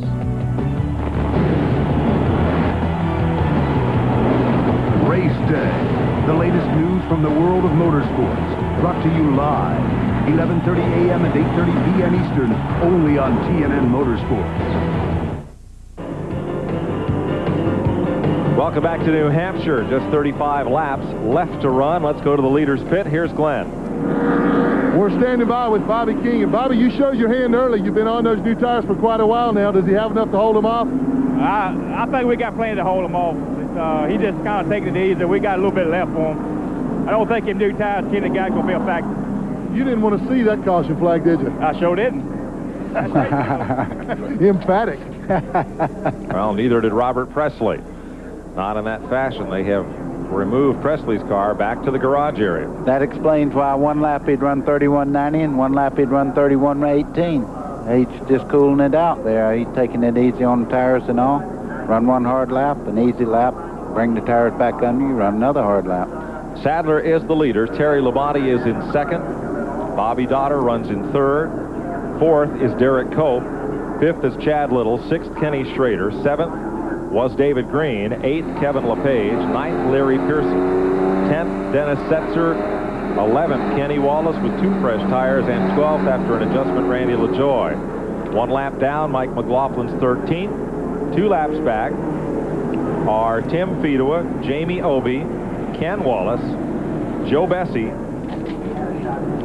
and Johnny Benson. That's your top 18 with 34 laps to go. Mentioned Robert Presley climbed out of his car. He was okay. We'll try to get word on what happened up there in turn number 1 that sent his car headlong into the wall between turns 1 and 2. It's a great shot from inside of Terry Labonte's car. You can see him wiggling back trying to clean the tires off. They'll pick up like an inch of extra rubber and stuff and just keep it on the tire. And if you don't rub it off of there, and when you get to the corner, it's like you hit ice. See him? He's on that steering wheel getting that cleaned off. Pace car begins to stretch out the field, and they form up now, 2 by 2. I just look in there. You see who's in 4th place. Derek Cope, and that car is really hooked up. Now, we're going to have some good racing here, folks. I've never seen it fail in Busch Grand National Racing. The last little bit of a race, I'll tell you, they get with it. And we're about to. The 33 to go. That's Cope way down to the inside. That red-nosed, white-roofed car. Chad Littlebell. Back under green. After this 11th caution flag of the day. Riding with 2nd place, Terry Labonte, behind Hermie Sadler. That doggy camel hunt, won't it? Yeah, that's a good shot going down the back straightaway there. Boy, I tell you, whoever puts these cameras in these cars, they pick good ones, and that's always nice to see. I don't like to see a camera in the last place car. Trouble on Randy LaJoy as he comes down pit road. May drop him out of the lead lap. Number 3-point man. A little close to the wall coming off there. That's the way to get off that corner there. You have to make a late apex coming off that corner and just let the car drift out towards the wall. 2 lap cars in that group of leaders, Tim Fedewa and Mike McLaughlin. McLaughlin 1 lap down, Fedewa is 2 back. Not a lot of room between that car and the wall. No, nice shot of the crowd there. I tell you, if Hermie's going to handle him real easy, I don't know about that. Terry Labonte don't know it. He's sitting right there in striking distance. But he has opened up about 3 or 4 car lengths lead in 4 or 5 laps. Woo, good racing back here. Bobby Dotter going under. Yep, he and Derek Cope, as the 2 lap cars got side by side, they had to go. But the leaders were getting away, so Dotter made it 3 wide going into turn 3. Then Cope, Chad Little, and Kenny Schrader.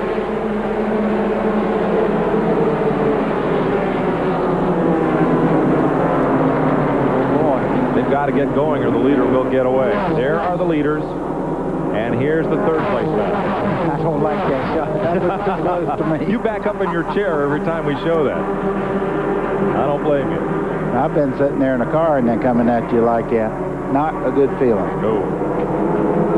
12 cars on, make that 11 cars now on the lead lap after Randy LaJoie's stop. Here we have a race between Cope and Dotter.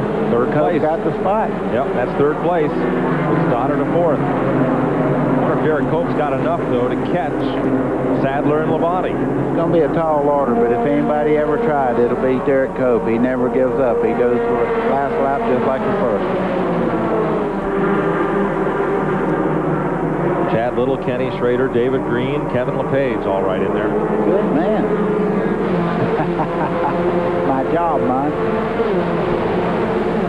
Well, that shot right there, for some reason, just disturbs me a little bit. I'm not used to looking at race cars coming at you like that, but that's a great shot. Oh, here we go again. Boom, boom, boom. 2.8 seconds is the separation from second back to third. Here's Hermie Sadler and Terry Labonte, and then it's about 3 seconds to the third place car. That is now Derek Cope. They're packing it in here at New Hampshire. We'll be right back. Today on TNN Outdoors, due to live coverage of the New England Chevy Dealers 250, this week's Bill Dance Outdoors has been moved to a special time, starting at 6 p.m. 5 Central. Catch all the action today on TNN Outdoors. There's something fresh and healthy cooking all across this land. Hello with roasted chicken, goodbye frying pan. It's juicy, tender, tasty, like you'd do it if you could. It's Kenny Rogers Roaster.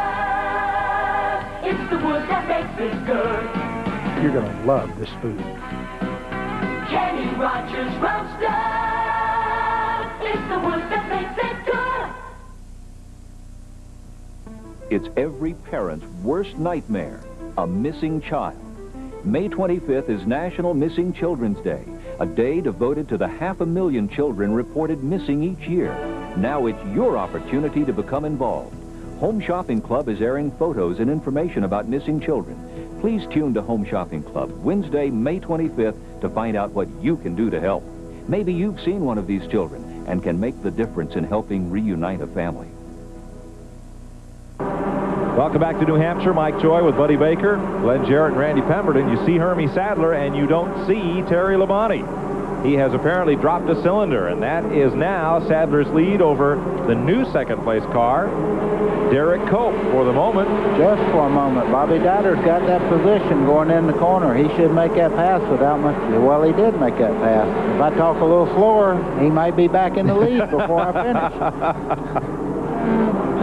Chad Little trying to come up and be part of this, as is Kenny Schrader, David Green, Kevin LePage, all in that pack. A little further back, Kenny Wallace and Randy LaJoie. Wallace on fresh tires, but a long way to go. Boy, track position's tough here, especially when you have to brake and slow down for cars. They're not running quite as fast as you are. You have to have the ideal place to pass, or you just don't go like on Talladega, somewhere where you have 3 lanes to go through the corner.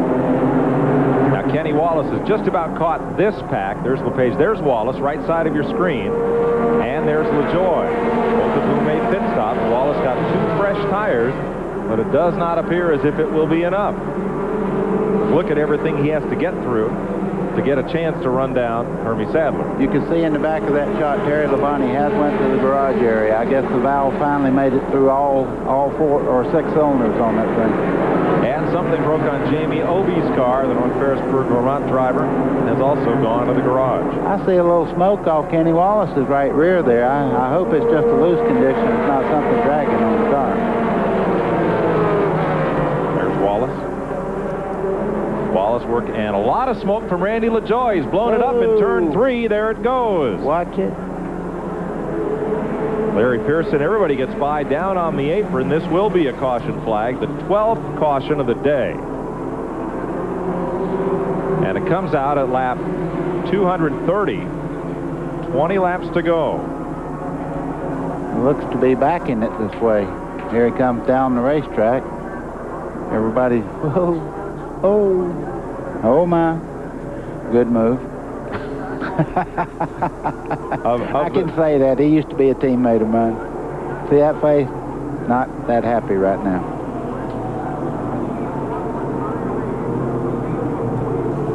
12 caution flags today.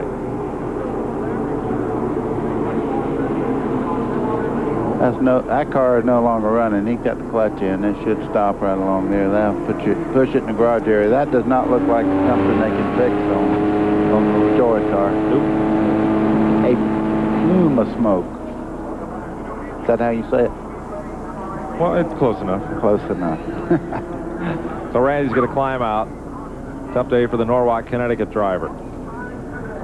And with 19 laps to go, Hermie Sadler, the leader. In second now, Bobby Dotter.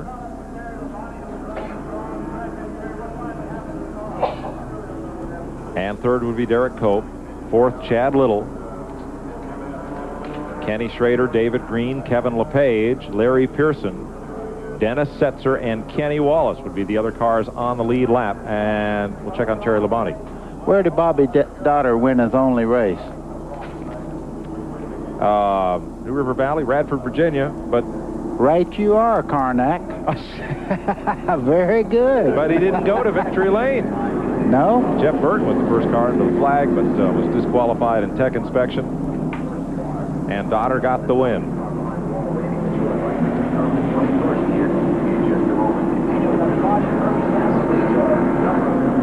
Here's a look at the standings. Now all these 10 cars will be on the lead lap. Schrader back in 5th. All the way back through Dennis Setzer.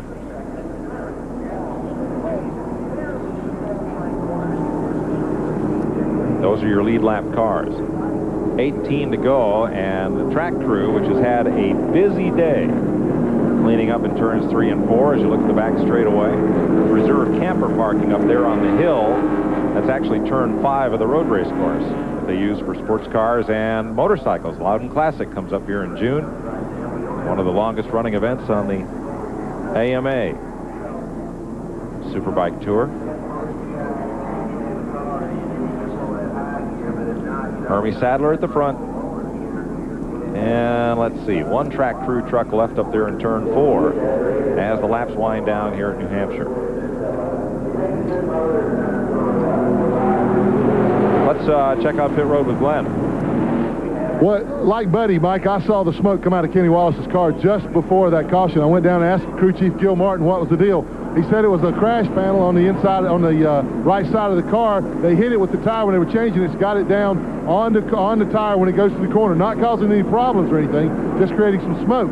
However, I asked him if the new right side tires had helped, and he said, well, a little. It's just that the aerodynamics are off on the car. But also, he said, sometimes when you put a fresh right side set on with well-worn left sides, it really doesn't help the car that much until those right sides get worn down a little bit. That's the problem he's having right now. He said this caution did help. It may help them pick up a few more positions. He's not sure they're going to be able to gain back to where they were before they put on those new tires. Well, it really does improve his track position as they'll line up. Dennis Setzer makes a pit stop. He'll be the last car on the lead lap when we get back to green. May 15th, TNN will be in Toledo, Ohio for the Glass City 300 ASA event. Green flag at 1 o'clock Eastern Time. Noon Central, live and only on TNN.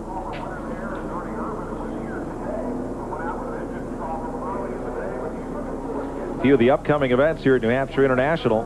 23 race schedule this season here at the Magic Mile. May 28th and 29th, the SCCA Nesca Supercar Series, the Northeast Road Racing Championship for national championship points. June 17th to 19th, that's the Loudon Classic, the motorcycle races. July 8th through the 10th, the Auto Palace Slick 50 150, the Busch cars and the modifieds, and the Slick 50 500 Winston Cup race. Indy cars, August 19th through the 21st. And the Busch North Grand Nationals and the Modified Tour, September 24th and 25th. Are you running in any of those things? I know you raced up here quite a bit. He took me around the road course yesterday. I said, boy, would I have been good on this thing, huh? Oh, me. I could just about tell you where I'd went through the tire barrier on that back straightaway over there. Yeah, we get about 6 more races up here this year. All right. Well, let's get this restarted. 16 laps to go and still doing a little bit of sweep up and cleanup right there at turn 4. See the trail, a speedy dry. And we're pretty close to going back to green and settling this 250-lap marathon, 12 caution flags, is going to turn into about a 15-lap Saturday night short track sprint. I got a feeling when they start back under the green that we'll have some new players here. It's up behind Hermie Sadler right now that runs super good. Bobby Dotter, also Derek Cope. These cars are running super good. With a little bit of break, we can have a tremendous race towards the checkered flag. We'll have a tremendous race Saturday, May 21st, 7:30 p.m. The Winston Select is the new name for Stock Car Racing's All-Star Night. You'll see it live and only on TNN. 7:30 Eastern Time. And the very next day, we're up here in Nazareth, Pennsylvania. Yes. With these Busch Grand National cars. So, Bobby Dotter's never been to Victory Lane, even though he won a Busch event. Derek Cope, I don't think, has ever won a Busch event. Hermie Sadler won just last week. Yes, he did. Who's hungry now? Okay, track crew finishing up at turn 4. Mike, we do have a situation. You see all this oil dry down in this corner. They're going to be really careful through their first couple of laps. Of course, they'll run around here and try to blow as much of that off the racing surface as they can, but it'll still be a little slick on the inside and outside getting in that corner. And I think, buddy, that's why we're taking a couple extra caution laps here, try to run through some of that speedy dry before we go back to green. And the light is out on the safety car this time. One more yellow lap, excuse me. Yeah. And Larry Pearson makes a pit stop in the Stanley Tools number 92. Speaking of suitcase, Jake. Okay, that's for a chassis adjustment. See the guy on the right rear there. 1, 2, wow, 2.5. He went down on the jack screw. Now, what did that do, Mike? I'm going to check you out. Oh, boy. Well, if you put weight into the right rear, that's going to put weight into the right rear to tighten the car up. No, loosen the car up. Well, I had a 50-50 shot, okay? Gee. We don't get these sophisticated adjustment tools on our road race cars. Yeah. And a rear view mirror. They're still doing some stuff there. Yeah, remember he had he had bent down the rear view mirror. He couldn't see it. It looked like they were working up there as well. There's all the Stanley Tool folks here today.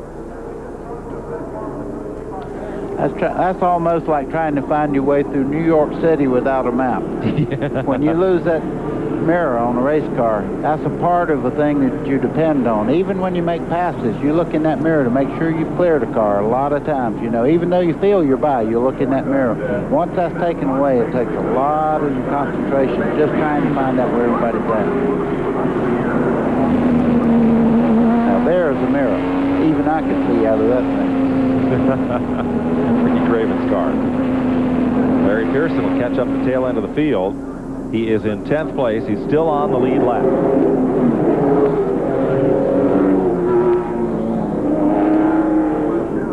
Going to go racing this time, and they will have 12 laps left to settle it. 237 complete. 238 this time. Pace car getting very away from the field. Well, Hermie Sadler, Bobby Dotter, Derek Cope, Chad Little, Kenny Schrader. There you go. Never say die. Kenny Schrader is up to 5th place. Lead lap. Yeah, after being involved in that early wreck. Well, they fan out 3 and 4 wide. That's Kenny Wallace way on the right side of your screen, battling Kevin LePage. Takes a spot down in turn 1. Getting away from the field is Sadler just a bit. Mike McLaughlin with him is a lapped car. Chad Little goes in there 2 wide on the bottom. I don't know what happened to Derek Cope there, but he got a terrible restart. Bobby Dotter got about 5 or 6 car lengths jump on him, and he's moved right up in behind McLaughlin there. See Kenny Schrader fighting Fedewa for position on the racetrack, even though Fedewa's a lap down. 2 laps down. 11 laps to go. Bobby Dotter is going to have to get past Mike McLaughlin to have any shot at Hermie Sadler. David Green 3 wide with Joe Bessie and Tim Fedewa. And Kenny Wallace right behind him. That's the point leader and number 5 point man battling. see Derek Cope has moved back up and behind Dotter there. What I think maybe might have happened is he didn't get those tires clean. We were talking about that. Have you ever seen one of these things? It picks up about an inch of rubber on there and just seals it to the tire, and you have to get that off before they drop the green on you. You're all over the place. Yeah, you go in the corner and try to corner on that rubber, and it's not going to stick. Now Dotter's got his hands full with Derek Cope. Ooh. Red probably told him, now let's go on up there and win this thing now. And here comes Derek.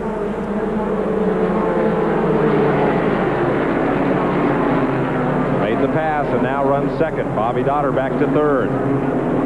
Chad Little in fourth. Schrader in fifth. Sixth is David Green. Seventh, Kenny Wallace. Eighth, Kevin LePage. Ninth, Larry Pearson. And 10th, Dennis Setzer. Your lead lap cars. 8 to go.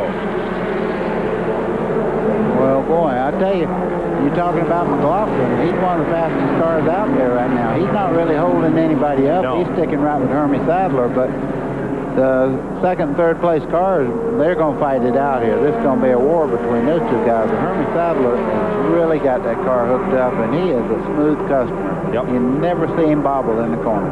McLaughlin running behind the leader. It's a shame it took him 200 laps to get that car dialed in. Chad Little trying to hold off Schrader. And David Green goes under Tim Fedor. Yeah, David Green beginning to rumble a little bit. You see Kenny Wallace right behind him and Kevin LePage there on the inside of the racetrack. You see that little bit of smoke? The nice part, that smoke is... Oh, Hermie Sadler's dropped off the pace here on the back straightaway. Is he out of gas? He's weaving back and forth. It looks like he might be out of gas. What I told you, folks, it's never over till it's over. Green stays out. He will take probably the access road there at turn 3. Now he's going to leave it out on the racetrack. They'll have to throw a caution if he does not make it around. I can't believe it. There's no way he's fast enough to make it around. No, he won't make it. Well, the lap count shows 6 to go. Sadler is stopped on the apron at turn 3. Man, that's a tough break. Tough break. And Derek Cope in that catbird seat right now. Caution flag.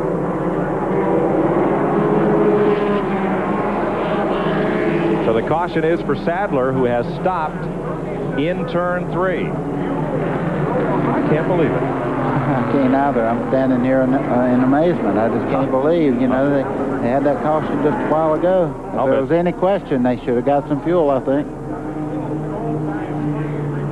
This won't take long either. They're pushing these cars. They won't leave the yellow out very long at all.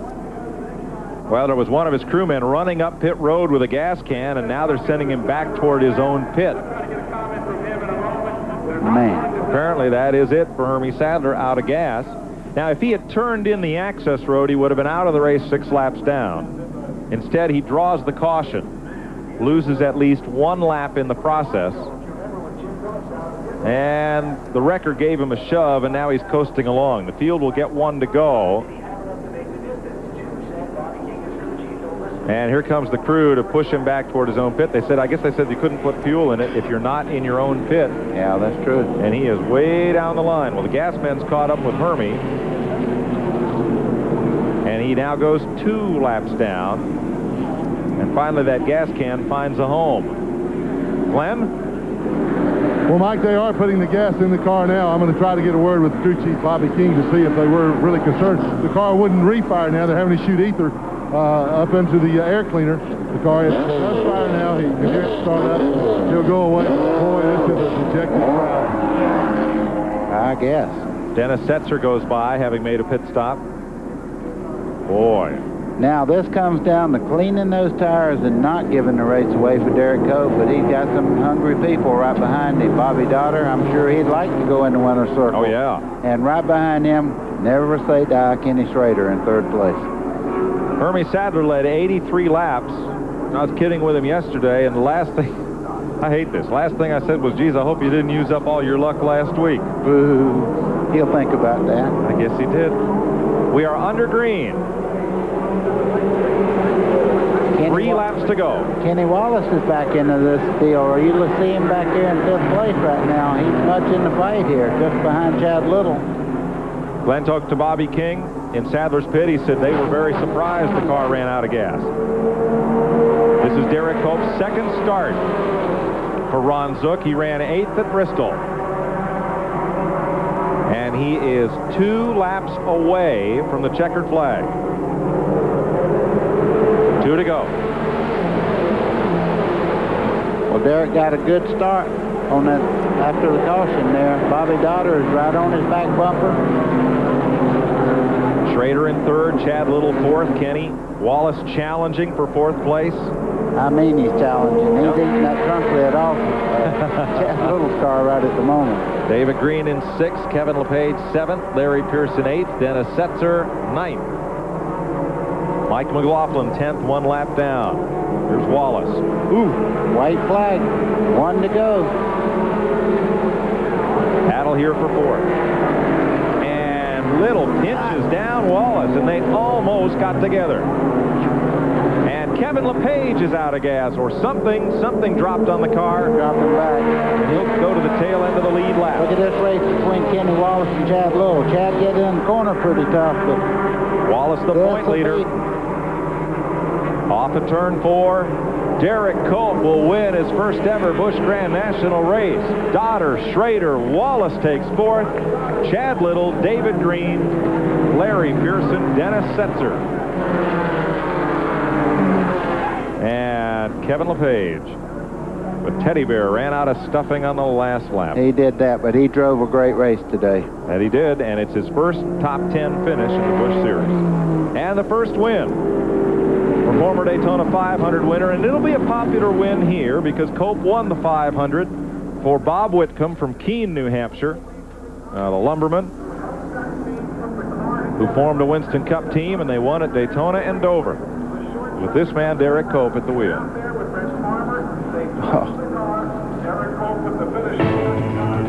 We'll go to Victory Lane when we come back to New Hampshire International Speedway and talk to Derek Cope.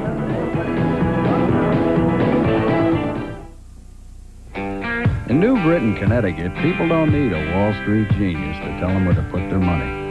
After all, New Britain is the home of Stanley. And even a modest investment in Stanley tools, painting equipment, doors, and hardware can pay handsome dividends down the road. So before you sink a nickel in municipal bonds or soybean futures, how about a new Stanley garage door? I found that everything I use it for just increases the power. It's like getting an engine option. America is talking about split fire. It was just unbelievable how it ran and how much better gas mileage was. I had heard about the plugs, and everybody said they were great, and I tried it myself, and it did increase my gas mileage. And it runs just like a brand new engine. I mean, it's got power just like if it was brand new right off the showroom floor. They're the best plugs I ever put in my cars. Split fire. At $5.99, it only costs more till you use it. There's no place on earth that I'd rather be out in the open where it's all plain to see. If it's gonna get done, it's up to you and to me. And there's no place that I'd rather be. Come on along and head for the mountains of Busch Beer. Head for the mountains, it's cold and it's smooth, and it's waiting for you. Come on, head for the mountains of Busch Beer. There's one thing that a racing engine and a street engine have in common. You want them both to last. Haviland Formula 3 from Texaco. To build a race engine that holds up, you have to use the best of everything, and Haviland does that job. No other leading motor oil offers more complete protection to help your car run better, last longer. Good enough for Robert Yates. Well, how hard do you want me to push it today? Whatever it takes to win. Haviland Formula 3. Why add just any motor oil? Add more life to your car. We're back at Loudon, New Hampshire, where Derek Cope has won it. Kevin LePage had a flat right front tire on the last lap and misses the start-finish line by about 200 feet. There's LePage's car on the left, start-finish line on your right, and straight ahead is Victory Lane.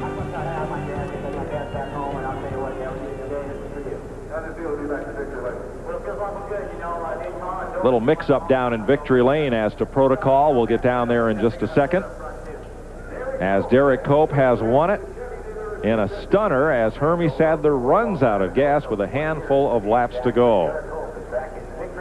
Here's Randy Pemberton. Derek Cope, 1990 Winston Cup race at Dover, Delaware. That seems like a long time ago, but it's all over now. Great race today. Well, thank you very much. You know, I tell you, it has been a long time, and, you know, we've just tried to be very diligent and keep pressing, and finally today, you know, they put me in a good race car here, and Ron Zook's got a great race team here, and Ernie Elliott made a good motor for this team, and you know, we went out there. We were real good for qualifying. We got rained out and had to go to this morning. But I tell you, we just battled all day. I drove as hard as I could all day, and I said, heck, you know, if the tires run off it, that's the way it's going to be. I'm going to drive all we can get out of it. Hermie Sadler also had a good car. Could you believe it? He ran it out again. Well, I'll tell you what, Hermie ran good all day long. He caught us there on our good set of tires, and he was real quick. You know, you got to give him a lot of credit. We weren't going to beat him today. We were going to be second. Bobby Dyer and I had a great time. We had a lot of fun out there. It was a lot of good, clean racing. My hat's off to him. And, you know, if Hermie hadn't run out of gas, we probably wouldn't have got him.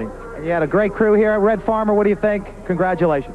Well, I tell you what, it's a long time coming.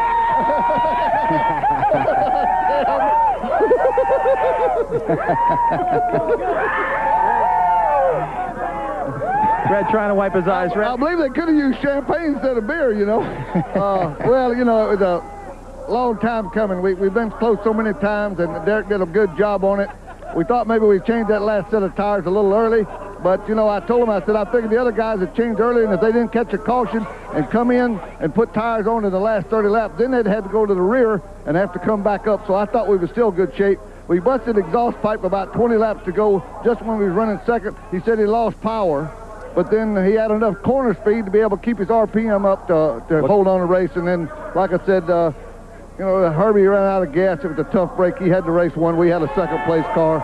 But that's the way racing goes. Sometimes you win some, you lose some. So it's about time we won one. Congratulations, Red. Nothing else to be said from Victory Lane. You can see the jubilation, guys. Yeah, did you see that fish hook on the brim of Red Farmer's hat? He's ready to go to the lake. I guarantee you, he's a big-time fisherman. That's happiness there. That made me happy even. We'll be back to talk to the Busch Series point leader, Kenny Wallace, and update you on the finish after this.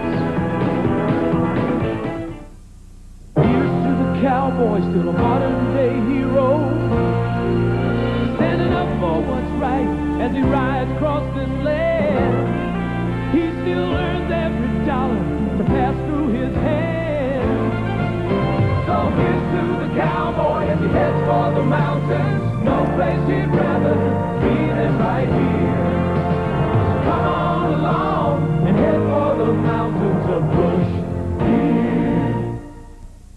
I bought my car new in 1970.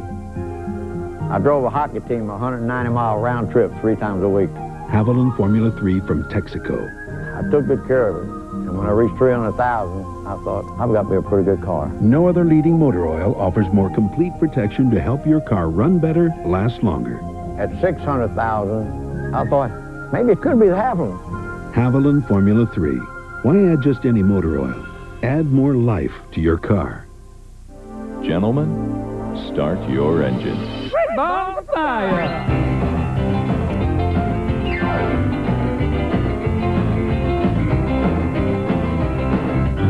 You shake my nerves and you rattle my brain. So much love drives a man insane.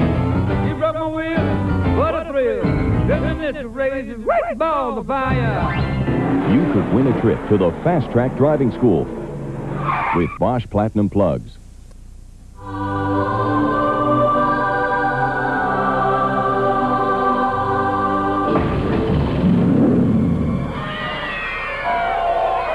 Presenting the Yardman 3-in-1 self-propelled mower. It mulches, bags, discharges, has a 6-speed drive and a ferocious 5.5 horsepower engine, all for the price of much tamer mowers. Yardman mowers and tractors, made in America.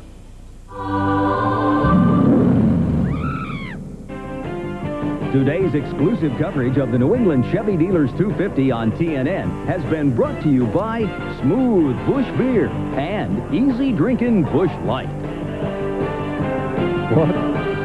Well, Kenny Wallace has extended his point lead. He came in here 27 ahead of Hermie Sadler, and he will leave with a 63-point lead. Let's go to Glenn. Well, Kenny, another good, solid top 5 finish for you guys, but you had to pedal hard all day. How we finished 4th, I'll never know. You know, it was just a bad incident early in the race. Randy got by Dale, and I followed him, and then we come up off at turn 4, and he got a little bit loose, and I tapped him, and then Dale drilled me, and it was just it was a chain reaction. But You know, for the whole Fillmore gang to get the car back in working condition, you know, the left front fenders tore, you know, slap off and the crush panels are knocked out. And we made a chassis adjustment. It was the wrong way. And I tell you, I think about 10, 15 more laps, we nailed it at the end there with everything ripped off. And we were lucky to finish 4th. Well, now, Mike has just told the fans, you didn't hear it, but you now have 67-point lead, so pretty good day overall. Well, you know, we were lucky. Hermie was really fast, and I'm glad to see Derek Cope win. Maybe that'll break him through to getting him, you know, his Winston Cup deal going a little bit better. But it's just a heck of a race. I want to thank Penske Shocks and Redline Oil. You know, TIC is on this car, but those two people have really helped us out, and just thanks a lot for covering the race. Okay, congratulations again to Kenny Wallace. We're going to walk over here now, another young man that wanted to talk to, and this is Bobby Dotter. Great second-place run, Bobby. This track's been real good to me. I tell you, the DeWalt engine doctor, R.L. Smith Chevrolet was just really running well today, but it wasn't an easy day for it. I mean, we broke a carburetor stud about halfway through the race, and the throttle was hanging up. Luckily, we built a throttle where it has a toe stop, so I could pick it back up when it would hang. And it wouldn't do it every lap, but it was pretty exciting when that would happen. And with 3 restarts from the end there, the shifter broke in half, and I could barely reach the shifter to get it into 3rd gear, and that made it for real bad restarts, which is in turn why the lap cars kept getting in between me and the leaders. And I really felt like we had a car from the middle of the race on that was capable of running right with the lead, but just didn't work out. Well, it did work out. He finished second. He had a great day. Good run for him. Congratulations, Bobby. Mike Joy? Thanks, Glenn. Dotter came in here 9th in the points, and he will likely pick up a few positions as well. Buddy, day of surprises. Boy, I tell you what, every race I go to that the Busch Series is running, I go, it can't be any more exciting than last week, and every week they seem to top it. You never know who's going to win until a checkered flag drops. Well, this race had a bit of ebb and flow to it. Certainly had some exciting moments and had a pile of caution flags, 12 of them. But it's Derek Cope in victory lane as we look down the finish of the New England Chevy Dealers 250. Bobby Dotter, Kenny Schrader, Kenny Wallace, Chad Little. Great day for Red Farmer, Ron Zook, and that team, with Derek Cope out front.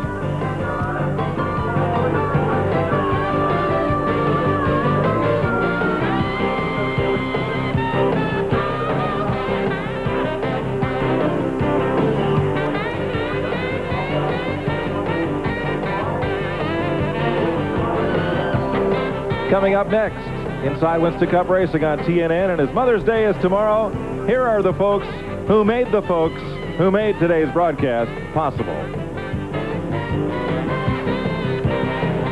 We'll see you next live on TNN at the Winston Select from the Charlotte Motor Speedway.